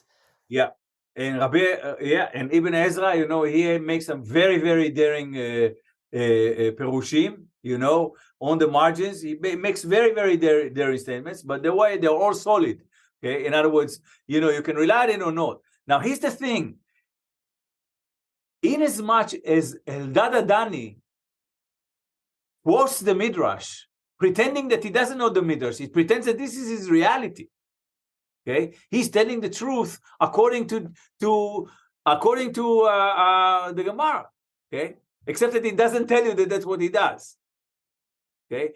In other words, if you think that I live in an area, that is full of forests, and I know that that's what you think, and I want to pretend that I'm from there, you come to me and say, where do you live? I'm not going to tell you, in the Gemara it says full of forests, that's where I live. No, I'm going to say, I live in a place full of forests. And I would hope that you say, oh, really? Well, our text says that he lives in a place full of forest, it must be true. Okay? That's why Eldad HaDani was clever. He was not stupid. He knew how to play the game. And Ibn Ezra was even more clever in the sense that, he says, okay, al ta'amin. Al ta'amin. But if you compare the portions of the testimony of Eldad HaDani to the Midrashim, you will find them to be identical. Simply because he read them too. Yeah. Listen, we have the Rav Tzemach Gaon, we have the Radvaz, we have people, there's both sides. So, but in finality here with the Eldad, for again, for this episode about Eldad HaDani but this story did something here. So as we were discussing the 10 lost tribes, suddenly now there's somebody who is from it, or is claiming to be from the 10 lost tribes. So what does this do? This is kind of a turning point here in the story. Because now that you have people who claim that they are coming from these territories, they basically reaffirm the physical possibility of finding them. Okay? And it remains tricky. And if you'd like, we can move 200 years past Eldad HaDani and talk about Benjamin of Tudela. I want to move to him, but I'll put this to you. Should we move to Benjamin of Tudela, or should we mention briefly Prester John and how Prester John's story connects to Eldad? Yes. Okay. Now, we need to remember that, this is about the possibility of being saved. Why? We are a small minority. We live in an areas we're scattered all over the world, and we're weak. We don't have any power. We don't have an army. We don't have anything. Okay, and then we need some nehama. We need something to comfort us. Okay, and then you sit down, with your children, and you say, just so you know, here we suffer, and we get all sorts of blows, etc., etc., etc. But just so you know, there's a place somewhere on earth where there's a mighty nation of people like us, and they have weapons, and they have a big army, and they are strong, and they are tall, and they are good Jews, and one day they will come and they save us. Okay, so let's now keep this story one aside. And there is a legend, a parallel Christian legend, called the legend of Prester John. And the origins of this legend is, a bishop in a place called Gabala, which is in Lebanon of today, which was at that time and to this day a fairly Christian country, plenty of Christians, not all Christians. And he basically lived in a situation where there are wars with the Islamic world. And Christendom is to the west of Lebanon, and the Islamic world is to the east. And he comes up with a legend. No one exactly knows exactly what is the origins of this legend. He says, well, there's a great land beyond the mountains of a mighty Christian king who's called Prester John, which means, or Johannes Presbyter, which means John the shepherd. Okay, and let us not forget, the image of the shepherd is very, very important. Rabbi Akiva was a shepherd. David HaMelech was a shepherd. Moshe Rabbeinu was a shepherd. Prester John is a shepherd. Okay, and this man has a huge kingdom, and one day he will come from the east and crush the Muslims, and then we will crush them from the west, and we will be saved. And of course, you want to believe in that. Why not? And as the story begins to develop and develop and develop and develop, okay, and circulate until no one knows really who invented that, and people add fantasies into it as well, okay, and they begin to look for the land of Prester John because it's a big savior for them, okay. Now you have a situation where, people pick up on the fact that the Jewish tradition has a similar story about the 10 tribes. And now suddenly the legends and the stories begin to become enmeshed. In other words, they begin to become a little bit the same. So in Europe, you have people who have their own fantasies. They have their own version, of speculations. And when they speculate about Prester John, they might as well speculate about the 10 tribes. And now here's another twist in the story. Just as we said, that, if you believe that Torah Shebe'al Peh was given in Sinai, and therefore Aseret HaShvatim, no matter where they are, they also have Torah Shebe'al Peh. Yes? If you're a Christian, you might develop the belief that, the 10 tribes actually accepted Christ. Because if it is about the development of the divine message, of Hashem's message, and you believe that Hashem's message basically goes through Jesus, you might as well want to believe that the 10 tribes actually accepted that. And by the way, this makes the crime of the Jews of not accepting the message in the gospel even worse, because there are some who did. Okay, so it becomes even worse. So then, like, for example, in Germany, in the Middle Ages, you have a legend that basically takes the elements of the Prester John and elements of the 10 tribe story, and they come up with the idea of the Red Jews. Okay, we don't know anything about the Red Jews, but we do know that they are a heavily militarized people. Okay, that they are like really, really belligerent, and they are fighting. Okay, and then one day they will come, and then they will take vengeance. Okay, now you have something that, these are tales that people imagine in terms of the imagination. They have no grounds in the Torah. They have no grounds in the Mishnah. They have no grounds in the Gemara, nothing. These are just fantasies of people that they invent in order to comfort themselves. So if you live in Germany and you're Jewish, say, well, the Red Jews is a very nice business. That we have this like huge army that will come one day to save us. Maybe they will treat us better now, if they know they have this like huge army behind their back. But if you're Christian, you say, well, these people are very dangerous. They have this huge army that one day come back. Okay?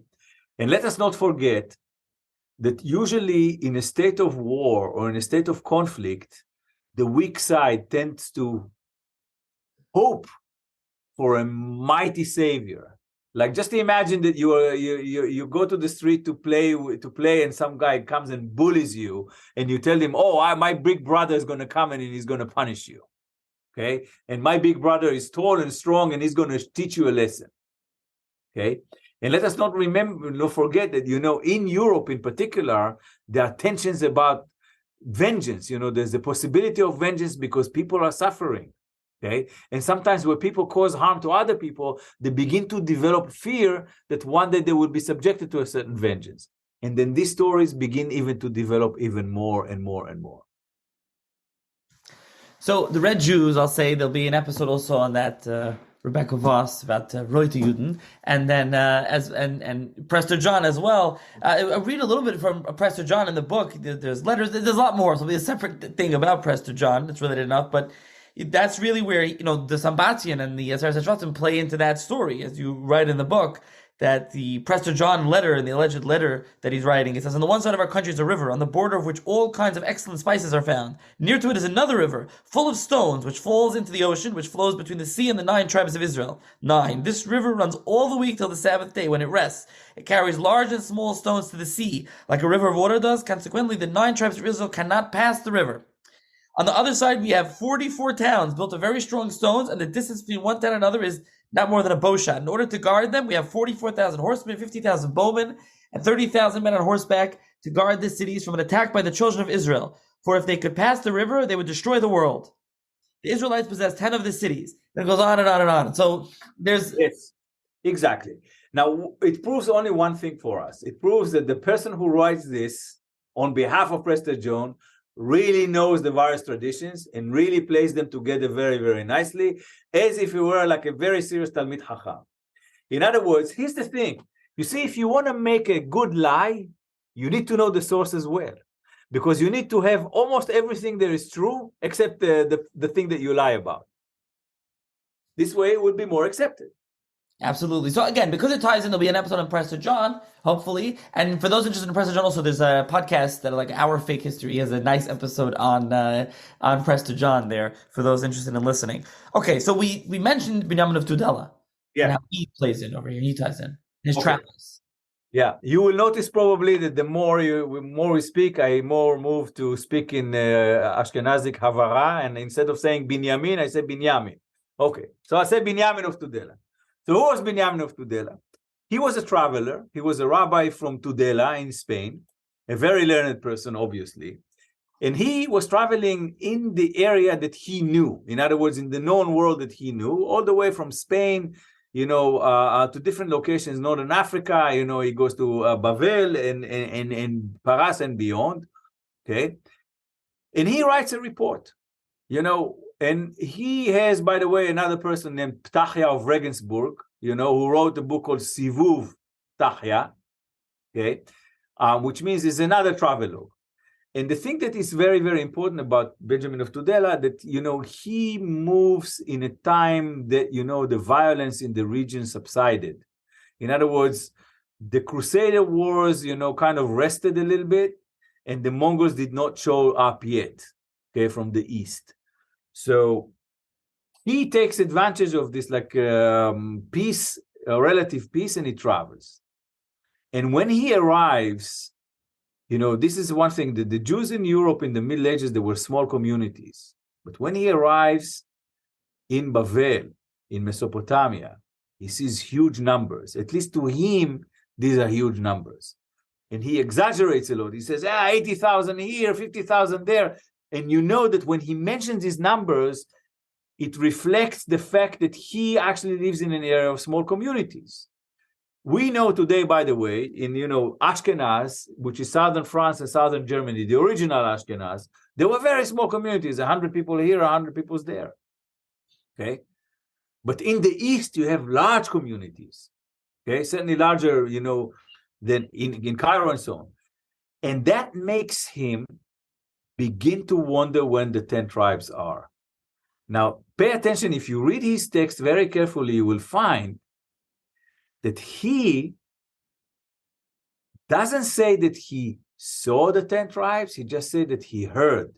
He says, I went to this town, and this town has plenty of Jews, and they told me that, 3 days walk away from here, there's even a bigger town full of the 10 tribes. And that begs the question why he didn't go there himself, okay? But he knows that he needs to maintain, the reality. And the reality is that they are very close, maybe, but unreachable, okay, and inaccessible. So he always says, I heard. It never says, I saw or I met, okay? Now, his situation, most important thing for us is not whether he locates them or not. He keeps locating them somewhere in the east, beyond Persia, okay? But he keeps insisting on the fact that, he never saw them himself. He heard, okay? And that's very, very important, because we're going to run into other kinds of imposters who says that they really met them, okay? Like the guy who went to China and many others, like Eldad HaDani, either met them or they are themselves. Yeah, we can jump forward now. We can jump forward a few centuries to someone that actually claimed. I don't think I mentioned this till now, is that you mentioned at the beginning that you wrote this book, The 10 Lost Tribes of World History. What we're discussing is in the book and much more. I'll put a link in the show's notes for those interested in purchasing the book. I want to jump forward a couple centuries to David Reuveni, because David Reuveni is kind of the next real imposter that shows up. Yeah, David Reuveni. Yeah, I'm writing a book about David Reuveni now. Okay, so David Reuveni shows up in Rome in 1523 or 1524, and he goes to the Pope. Clement VII had a banker, and of course the banker was Jewish. So he goes to Daniele de Pisa. Daniele de Pisa, he says, okay, let's arrange a meeting with the Pope. I want to meet the Pope. Okay. And the Pisa arranged a meeting with the Pope. And he goes to see the Pope, and he tells the Pope that his name is David, and then his father's name is Shlomo, and his brother's name is Yosef, and his brother is the king of the kingdom of the 10 tribes, and they are somewhere in Arabia. And that he is the chief of staff of the 10 tribes army. And not only that they are like 300,000 strong. Now, even in today's terms, is a pretty large army. Certainly then. Okay. Now, And he says, let me offer you a plan. Why don't we make an alliance? You, Christians, will attack the Muslim world from the West. And we, who are somewhere in Arabia, will attack the Muslim world from the East. And we will crush them, and then there will be peace. Okay, you are enemies, we have enemies, etc., etc., etc. And then he tells the Pope, if you want to sign this alliance, I want, he wanted a little bit of money, etc., etc. And he says, and I also have one small thing that I want to ask you for. I want the Holy Land for the Jews.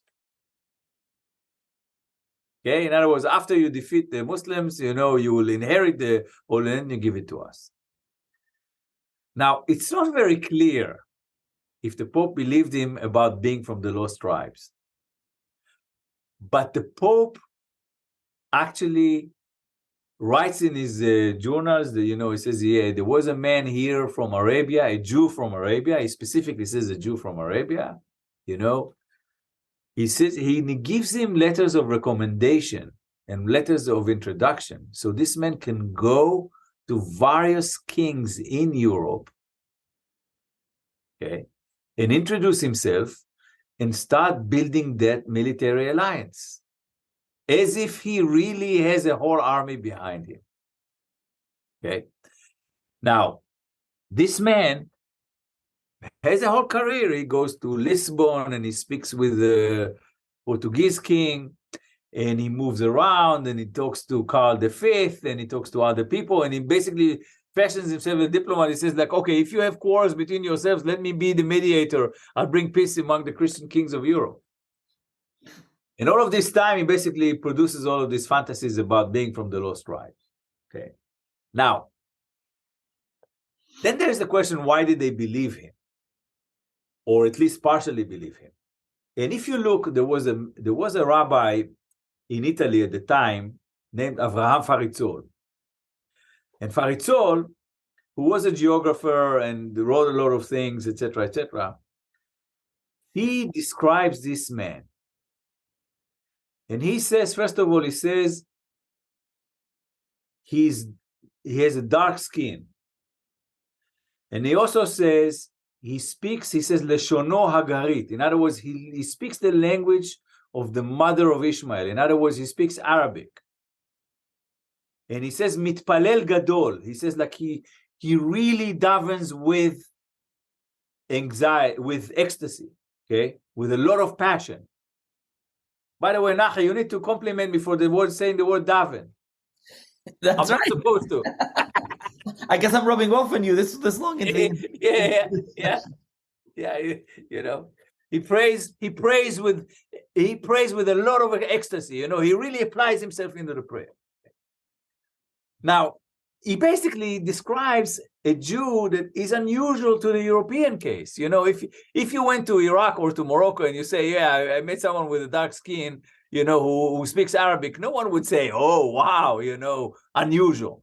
But in Italy and elsewhere in Europe, it is unusual. So I believe it actually has to do with his unusual looks that render the story credible. There's a whole part why I'm very, very convinced that the story credible, but that has to do with the wars of the Portuguese in the Indian Ocean at this time. But since I'm writing a book right now about it and I want to keep some of my secrets, I'm not going to develop that too much. But basically, there were sufficient reasons for the Pope to at least buy the story, at least partially, and so on. But he was another imposter, okay?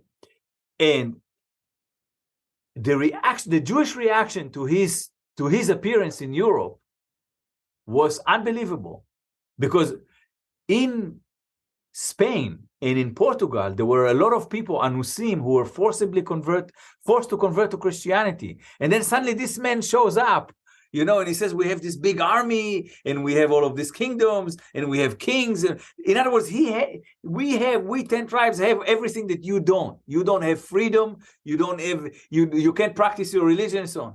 So basically what happens in Portugal, you have a messianic wave, steering messianic wave among the population of the conversos, among the population of the Anusim. Yes. And many of them returned to Judaism, including that the king in Portugal, he appointed a man, Diogo Pires, who was a Jew who was forced to convert to Christianity before maybe his parents were Jewish. And he says, like, you will be his translator, you will be his secretary, because, you know, that man knew Hebrew as well. And Pires, at some point, decided that he's the Messiah. He openly returned to Judaism, called himself Shlomo Molcho, and moved around in the Mediterranean, you know, having followers. Okay, became a very important author of, you know, mystical books and Kabbalistic books, etc., etc., etc. Had like a very nice signature that survived. In fact, Shlomo Molcho is it's known better today than David Reuveni, because he had a real career as a Messiah, okay, or as a sort of a Messiah. Okay, so again, that speaks to the nature of the hopes, the hope of the people to be redeemed, and the hope of the people to imagine that they have like some big brother that is very, very strong, who one day will come and avenge them. Let us not forget their suffering, okay? Inquisition, all of that stuff. Say it. And if you look, usually the appearance of, you know, the desire or the hope to see the 10 tribes occurs after great moments of violence, okay? After the Praot of Tatnu, after the pogroms of 1096, okay? So that ignites a desire, because like you want to comfort yourself. And of course, during the Inquisition. So a couple of general comments on what you were saying there. First of all, Pharisol, Sefer, Igeres, Igris Archasolam, that's his geographical Sefer. You mentioned Reuveni, we were discussing Reuveni. So Reuveni, first of all, there's a diary which was published in English by Professor Alan Verskin. So there'll be an episode with him discussing Reuveni more in depth. That I can put a link already at this episode also. Yes. Now I can attest. I have read several versions of Professor Verskin's work. Also, his great translation of the travelogue of Hibshush, you know, a Yemeni rabbi from the early modern period. And of course, his wonderful translation of the David Reuveni, which, by the way, means that, you know, I mean, we should say that, you know, this is how we connected, because he mentioned me in a footnote, and this is how you got to me. Yeah. Yes, I had not heard of your book. I will admit that here on air, but maybe other listeners maybe are familiar. So that's you know, stay tuned for an episode on that as well. And as well as Molcho, you mentioned Molcho. So Molcho, I did an episode a little while ago, over a year ago, with Mati Ben Melech. And you know, he wrote a fantastic book on Molcho in Hebrew, though. So those, you have to read Ivrit. It's not in English. For those interested in reading more about that. So that's really Reuveni. I mean, the kind of, I keep saying the next person, but obviously there's lots of, you know, those involved. Yeah. But the kind of the next, I guess, big one is Menashe ben Israel, Antonio de Montezinos, Aaron Halevi, and Menashe ben Israel's Mikveh Yisrael. Yeah. So Antonio de Montezinos. So that's you know, that would be a very good way to also like talk about, zoom in on the idea of the hope of Israel. So first of all, let us move away from Portugal to Amsterdam. And we are now in a situation in the early modern period, you know, 16th, 17th century, where you have people escaping the Inquisition in Portugal and returning to Judaism openly in the Netherlands, because that's where you can practice, you know, religious freely. And one of these people is a man named Menashe ben Israel. And this is an unbelievable character, a very learned person who wrote a book called Nishmat Haim. He was a diplomat, he was a skilled, he was a star in Europe, he was a celebrity, known to be a very, very smart man, okay? And a rabbi who also writes a posek and a lot of things, okay? So Menashe ben Israel, he heard two very, very important things. And that's why, by the way, when I read Menashe Israel, that's why I started writing the book. He says that he heard that there was a man who named is Aaron Halevi Montezinos. And Aaron Halevi Montezinos was a converso Jew who escaped Spain and went to the Americas. Now, this is a known fact that a lot of Jews, after the Americas were discovered, they were escaping Spain, they're escaping the persecutions of the Inquisition, in the hopes that in the Americas that they can return openly to Judaism. Some of them did. Okay, many of them were actually ended up being persecuted by the Inquisition in the Americas because the Inquisition followed them there. Okay. But Montezinos returned to Judaism, and he walked into the synagogue in a place that is in today's Brazil, in Recife. And then he was dying, and then he did a shvuah on his deathbed, which means that he tells the truth. And he said that he was touring the land, and he went beyond mountains, etc., etc. He crossed a certain river. And after he crossed that river, he ran into someone from the 10 tribes. And the 10 tribes, this man told him that they are in hiding and that they are waiting to come out. And when they come out, that they revenge what the Spanish armies are doing in the Americas. And let us not forget, what the Spanish armies are doing in the Americas is a lot of wars and a lot of death. Okay? So Montezinos swears that the 10 tribes are now in the Americas, and there were already speculations that they were there because when people crossed the Atlantic, they started saying maybe the Atlantic is this big river. Okay. Now we have like a very interesting situation, because now you have a new hope of the Native Americans that someone will take revenge. Okay. And you also have some Spanish who say, yes, we think that the Native Americans are the 10 tribes because, God promised to punish them, and we are the punishers. So we are justified in what we're doing to them. Okay? So all of these stories reconverge again, now with this Montezinos. And the people on the synagogue of Recife, they send the story about Montezinos back to Amsterdam, because the communities of the Jews who escaped Spain are connected. And Menasseh ben Israel hears about that. He hears the news that the 10 tribes are in the Americas. Now, and here we have to bring China again into the picture. He also hears, because he reads Jesuit reports, that there are Jews in China. And that is true, because Matteo Ricci, the great Jesuit missionary to China, did report in his book, in his diary on his staying in China, that he met a Jew in China, a Chinese Jew.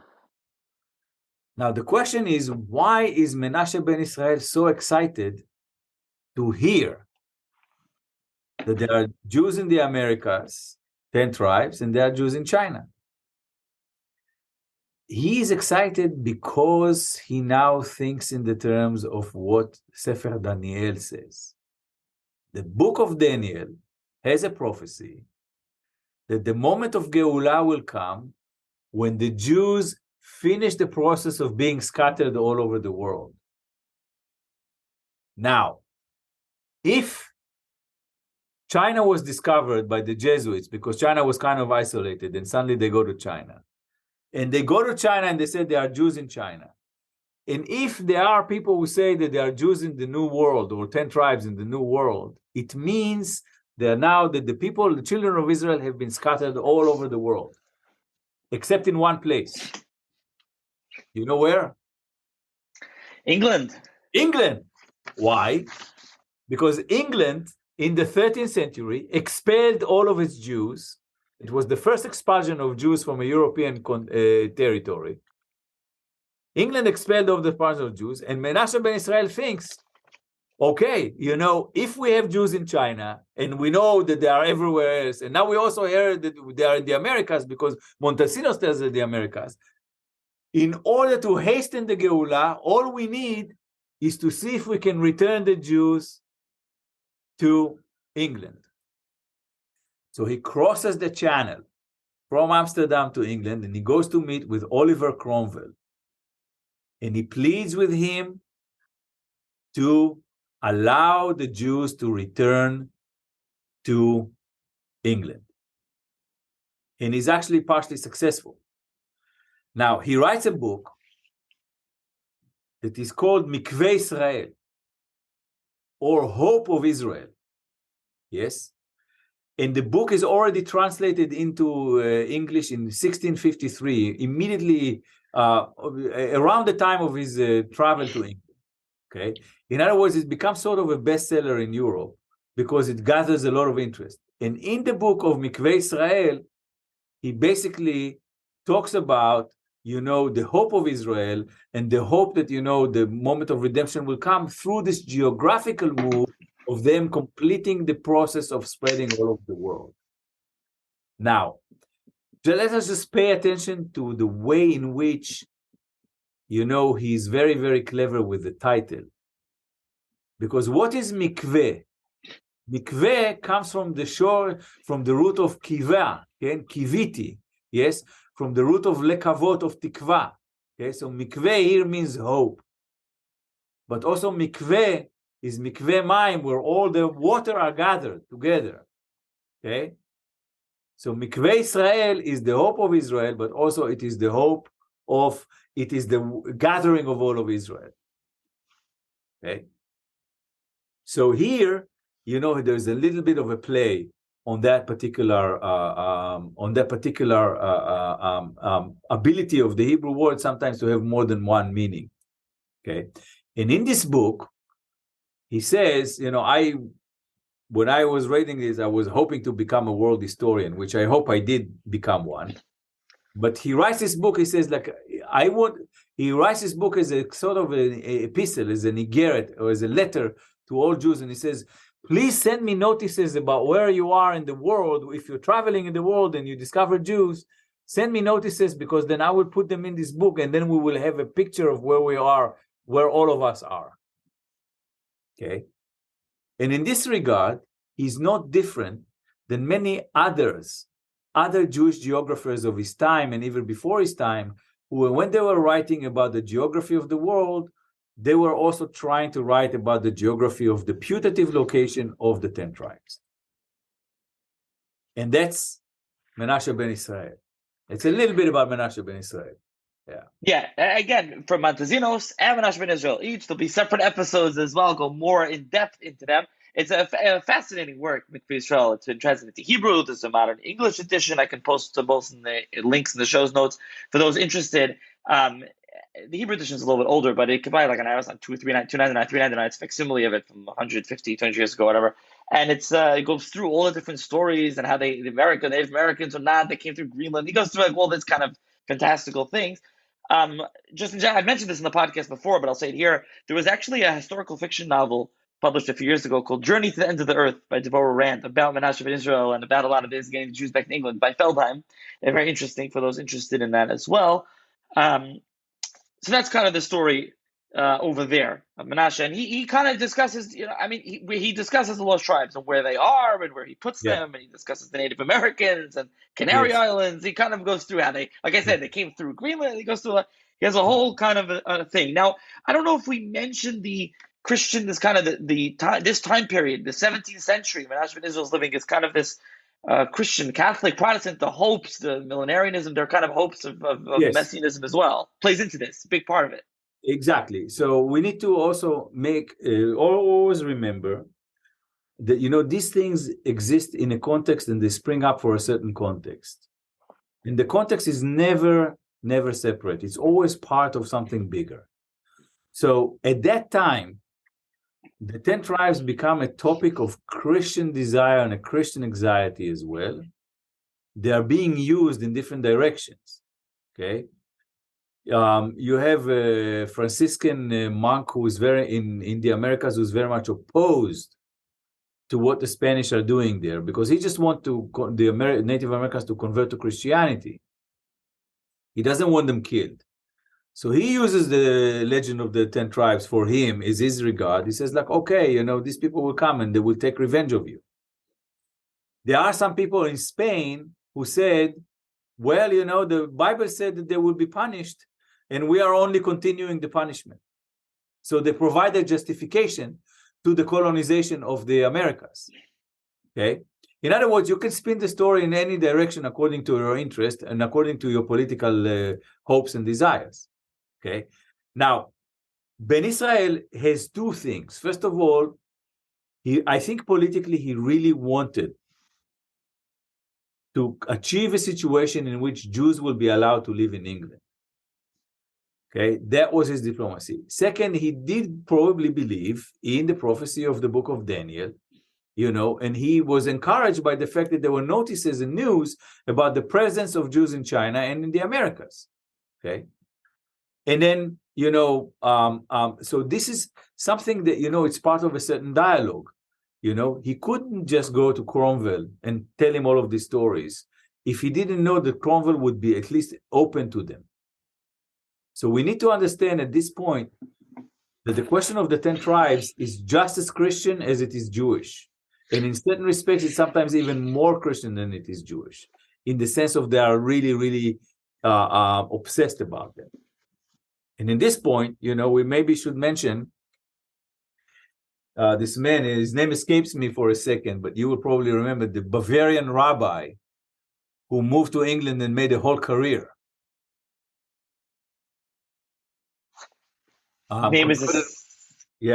Converted to Christianity and made a whole career. And his son, I'll find it in a minute. Okay. So here's the thing. So, you have people now beginning to play on the fact that, this is a Christian desire to find the 10 tribes, as well as a Jewish desire to find the 10 tribes. And when the British Empire, we are now in the 19th century, when the British Empire begins to expand in the world and becomes basically the largest empire in the world, people begin to think, okay, if they are all over the world, they must be, have access to the 10 tribes. Or at least if we wander in their territories, we're going to find them. And now what happens is the swallows. A man named Joseph Wolf his father was he was a rabbi. He was a rabbi from Bavaria, and he moves to England and he converts to Christianity.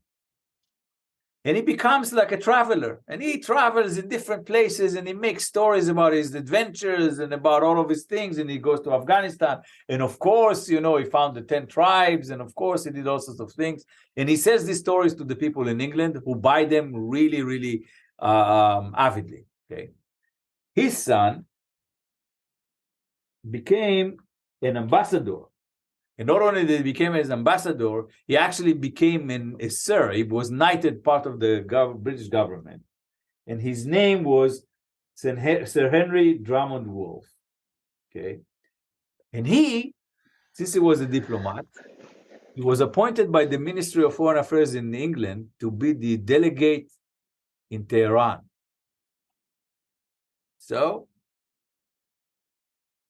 he wants to, he decided if he's going to Tehran, which is the place of Madai, he might as well look for the lost tribes. Now, you know how you look for the lost tribes really well? Nachi, I'll tell you how. You raise money. So he starts raising money in London. He says, I'm going to go on an expedition to find the lost tribes. And all I need is that each person will give me 10 pounds. Now, that's a lot of money. And at some point, he goes to Lord Palmerston, who was a minister in the British government, and he says, I'm raising money to look for the lost tribes to start an expedition. Just imagine that you have expeditions to climb the Everest, you have expeditions to go to find the North Pole, the South Pole. He raises money to find the lost tribes. Okay. So he says, I need from you 10 pounds. And Palmerston says, I'll give you 100 pounds if you lose the remaining 2.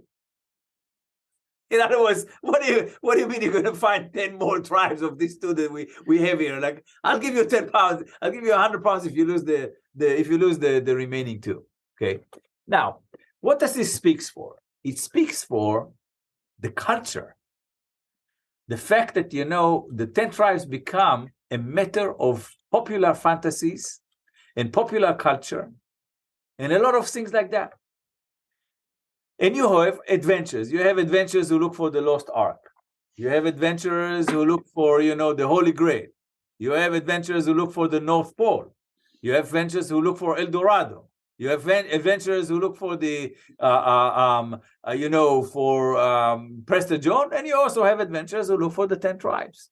Okay. And they tell stories and they write books and they, of course, they find them, etc., etc., etc. And more importantly, they raise money. Okay. And in this context, let's mention another famous traveler, Livingstone. Livingstone was a famous traveler because he was interested in finding the origins of the Nile. Okay, the Nile is a very, very important river in Africa. It's a very, very important river in the Bible. Okay, but you don't know where it starts. Funny enough, you just don't know where it starts. People at that time did not know where it starts. And Livingstone, he was a big traveler in Africa. He believed in the 3 C's: commerce, civilization, and Christianity. In other words, he wanted to learn about the geography of Africa and see also how he convert the Africans and bring capitalism to them. But in his diary, he has a diary about, his travels in the Zambezi, which is another river. He says, there are 2 annoying things in Africa. He says, one annoying thing is the bugs. And the second annoying thing is all of these adventurers who look for the 10 tribes, they keep asking me if I found them. Of course, he doesn't care about that. He actually did find the origins of the Nile. Okay.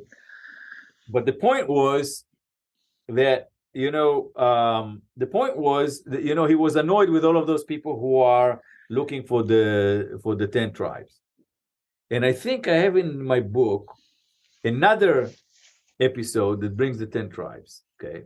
So famously, Livingstone, when he was looking for the Nile, he disappeared. As long as he was going, he was sending letters, there was no phone, he was sending letters, said, I'm here.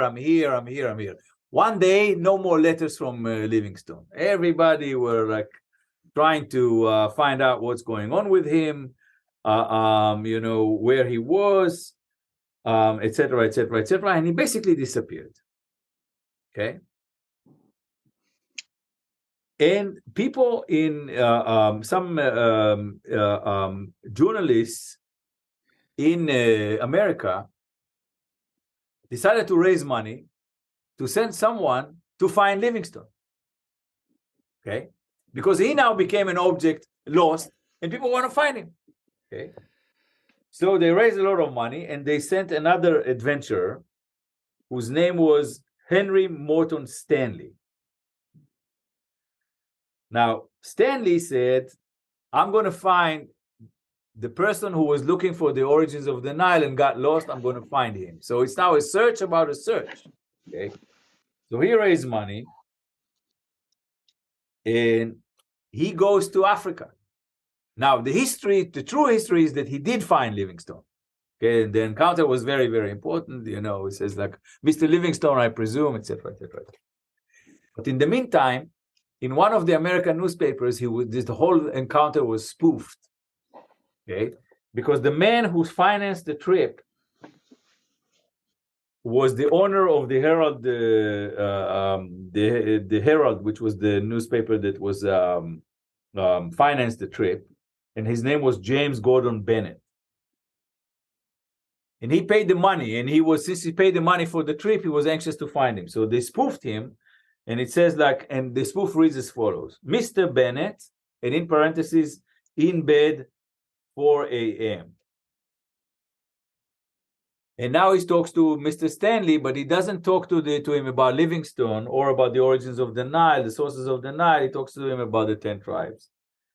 And he said, Mr. Stanley, have the 10 tribes ever been found? And Mr. Stanley, who is not in Africa, described him not in Africa, but in a room adjoining, also in bed. In other words, he's an imposter as well, claiming that he was in Africa. He said, no, sir, not to my knowledge. Then Mr. Bennett says, can they be found? And Mr. Stanley says, I should judge so. And Mr. Bennett says, will you find them? And he says, I will, sir. And Mr. Bennett says, okay, start immediately. Draw on me a large sum as you like, and don't come back until you find all the 10 tribes, whom you must send to the Americas as speedily as possible. And Mr. Stanley, take the first boat anywhere and depend on it. The news will soon be flashing along line. Glory, I have found the tribe number 1. The Reubenites are well, and they send congratulations. Now, what's the spoof here? The spoof here, of course, that people thought that Stanley scammed Bennett, raising money so he can find Livingstone. Okay, so now the spoofer basically says, okay, the story goes on that now Stanley is scamming him so he can find the 10 tribes as well. Again, it speaks to a culture that you have people who are very serious about finding the 10 tribes, and then you have other people who are mocking them for doing that.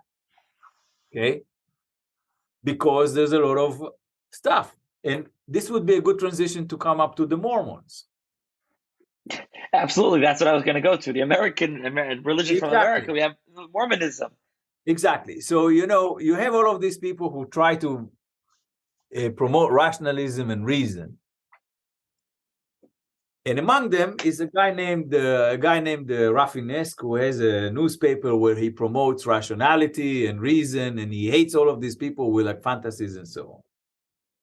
And he one day writes a story, and he says, I just heard that Long Kingsborough of Dublin lost all of his fortunes trying to find the 10 tribes in Mexico. So who was that Kingsborough? Kingsborough, this guy was a lord, very wealthy person in Dublin. And he spent a lot of money buying pre-Columbian American art. In other words, Native American arts from the tribe, from different natives in Mexico. Okay. And he lost all of his money because he spent all of this money on this art, trying to prove that it's a 10 tribes art. Maybe we're trying to look for Hebrew words in there, all sorts of stuff. Okay. And in the notice that Rafinesk is saying, and Kingsborough lost all of his fortunes, and then he ended up in the debtor prison because he had a lot of debt, so he was in prison because of his debts, and he ended up in the debtor's prison in Dublin, and he passed away. And then Rafinesk says, and the madness is not over, because now I hear that there are people following someone by the name of Joseph Smith, and he says that the 10 tribes showed up to him, and they told him that they have golden tablets, and then he begins the story of Mormonism. Okay? So this is one of the earliest notices of the appearance of a new religion that we know today as Mormonism, that at least is partially based on the idea that the 10 tribes did arrive in the Americas, did bring with them tablets, and at some point actually did reveal themselves to a man named Joseph Smith, who is one of the most important prophets in the religion known as Mormonism. Now, I hasten to say that I have nothing to denigrate or to belittle the Mormon religion. I am just quoting someone who was mocking them in that period, and consider this to be complete madness. Now, why all of this obsession with the Native Americans, with the possibility that the Native Americans actually are the children of the lost tribes? NYU Press 2 years ago actually published a book just dedicated just to that topic. I recommend that you take a look. I'll send you the name. Okay.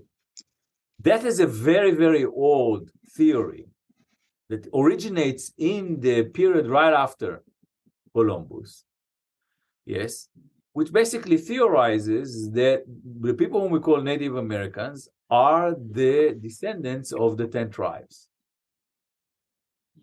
And what's the story about that? The story about that is an anxiety about the place of America in the world that is described in the Bible.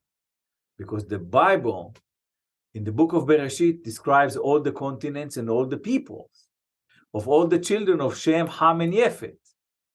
And then when you discover a new world, yes, and when you discover new peoples, you need to know where in the Bible are they mentioned. And if they're not mentioned in the Bible, the ultimate solution would be that maybe they are the 10 tribes. So part of the study of the Native Americans was about, people trying to prove, look at their customs and their languages, try to prove maybe it's ancient Hebrew, maybe you have traces of Jewish practices in the rituals, etc., etc., etc., etc. Okay? Until at some point, even Thomas Jefferson and William Penn were like annoyed with that, and they say, enough with this nonsense. Leave the Native Americans alone. Okay? They're not the 10 tribes. But those who had a very strong belief in that theory, when science, in other words, like the ethnographies and the studies of the 10 tribes of the Native Americans did not prove that they're the lost tribes, they resorted to revelation. In other words, they came up with a story about a divine revelation that, there was a theophany. In other words, God revealed himself to Joseph Smith through the angels and basically says, here are the golden tablets that are found in the Americas. And in this way, Mormonism brings the continent of America into the Bible because it's an American religion. And as an American Christian religion, it has an anxiety to be included in the scripture. But if it's not included in the scripture, why don't we create scripture and include it in there? Yeah, in comes the lost tribes. And so, there's Mormons in the book. There's a lot of other things. I mentioned you discussed Rabbi Yitzchak Pranti and Pachad Yitzchak and Sambatyon. Yeah. There's Rabbi Sholov Shklov, famously, his letter. There's Rabbi Uziel Haga, I guess. You discuss him in American. Haga, it was in China. There's China. And there's many more stories. I just want to, there's a lot more. There's others in the book. We kind of hit on, everything. The book is, it's funny. I want to say this. The book is including the bibliography and everything. The book is 302 pages. It might be the most information. Any 300-page book is just like loaded with information in the book. There's a lot more in here that we haven't gotten to. So but I have to tell you a story about this book. If you are mentioned the size. So I had a wonderful editor at the Oxford University Press. And we signed a contract that I will write a book with 120,000 words. But until then, I was working on Chinese documents from the pre-modern period, which are very hard to come by, and very difficult. And suddenly, I started reading, material that was in English, in Spanish, in Hebrew. It was easy.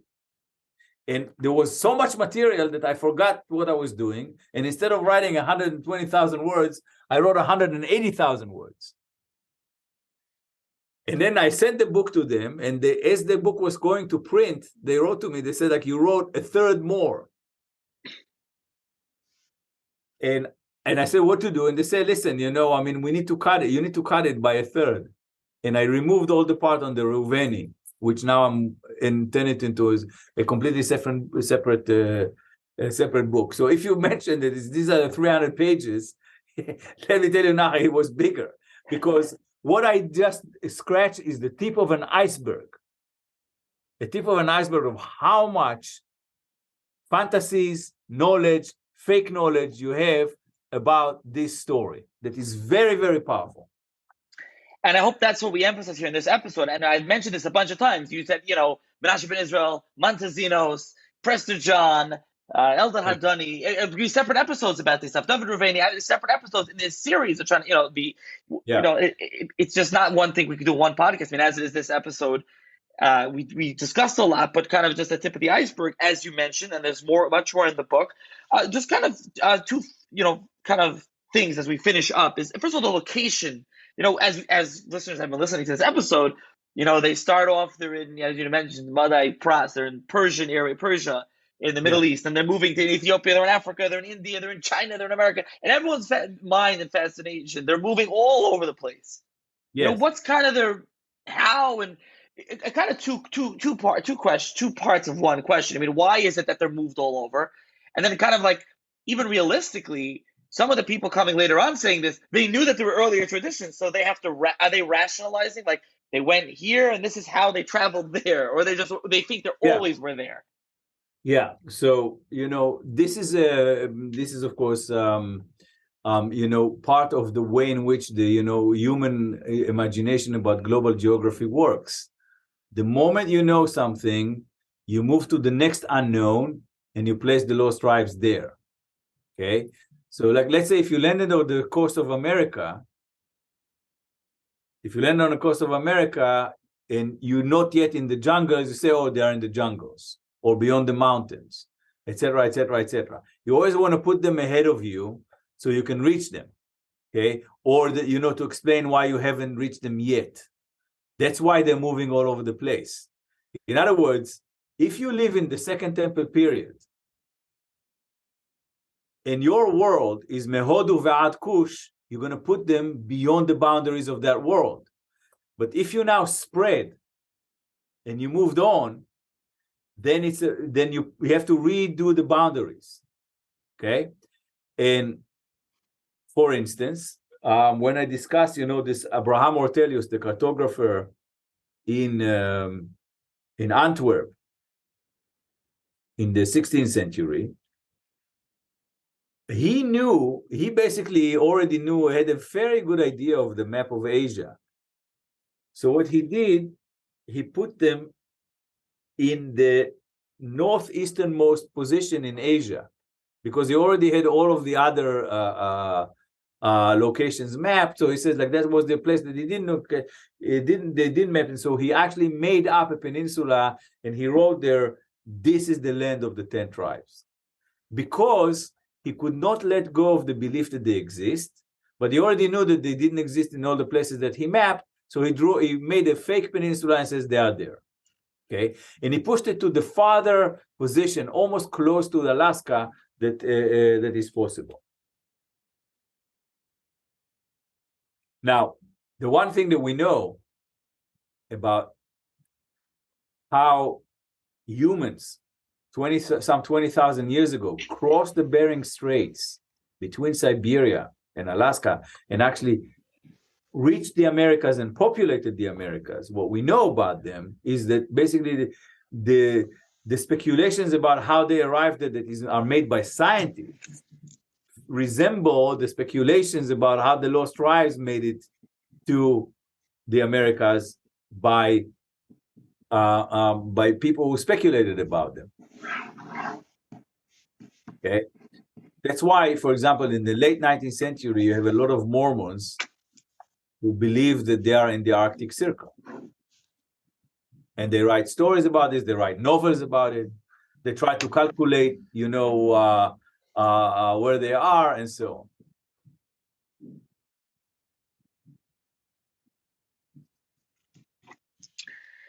So I just want to, here as we finish up, I want to ask you just one overall question. As you wrote this book, this whole conversation, so what does it tell you? What does it say to you that this fascination with these legends and the different, the fascination, just the ongoing, still constant fascination with the Aseret HaShvatim and the 10 lost tribes? Yeah. So I would like to actually end with, the power of the story and what it means to different people in different times. And I will begin actually with the story that I started the book.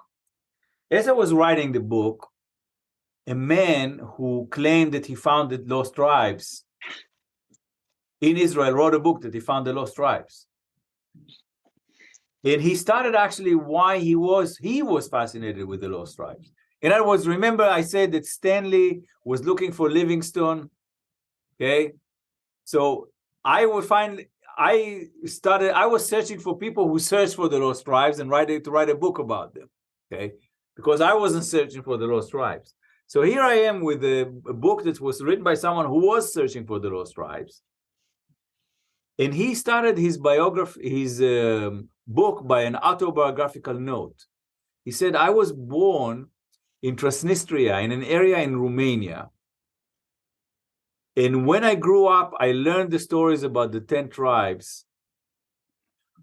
And one day when I was a boy, me and my friend, we decided to go look for them. And we left the shtetl where we lived in, and we reached the end of the street, but then there was a big black dog, and we were afraid, and we came back home. So in other words, for this little boy, the end of the street was the end of the world. Okay, it's just a thing about a small Jewish town in Romania. But then he says when he grew up a little bit, the World War II started. And when the Nazis and the Germans conquered this area with the Romanian allies, these people of this town were deported. And it's a horrible story when they were deported. You know, a lot of people were killed. And the soldiers made them cross a river to the other side as they were deporting them into a camp in Transnistria. And he writes there and he says, as I was crossing the river, think about the river again. We talked a lot about the rivers this time, Nachi. It says, as we were crossing the river, I was hoping that the 10 tribes will come and save us. Okay? So this is a moment of extreme distress that you clamor for any hope. Okay? So this is, first of all, the story about the 10 tribes is a story about us humans in the world that we see, about powers and people in the world that we don't see who might offer us some solace and consonance and comfort in a moment of distress. Okay? And that's a belief that we cannot let go. So this is one individual. Okay? But then you have a story about people who big collectives, about people who actually have fantasies about control and domination and going all over the place and, you know, conquering a lot of lands. And for them, you know, the idea that if you conquer these slippery people, elusive people, that you never find them, but you always insist that everybody's there, if you find them, you know, then you really gain control over the world. Okay? And that is why there's a whole side of it that we didn't discuss today about the association of the 10 tribes with Gog and Magog and all those other things, you know, that are mighty powers who might come one day from beyond the mountains and exact vengeance or redemption, depending where you are. Okay? And so on. Because we need to remember that someone's Geulah is somebody else's apocalypse.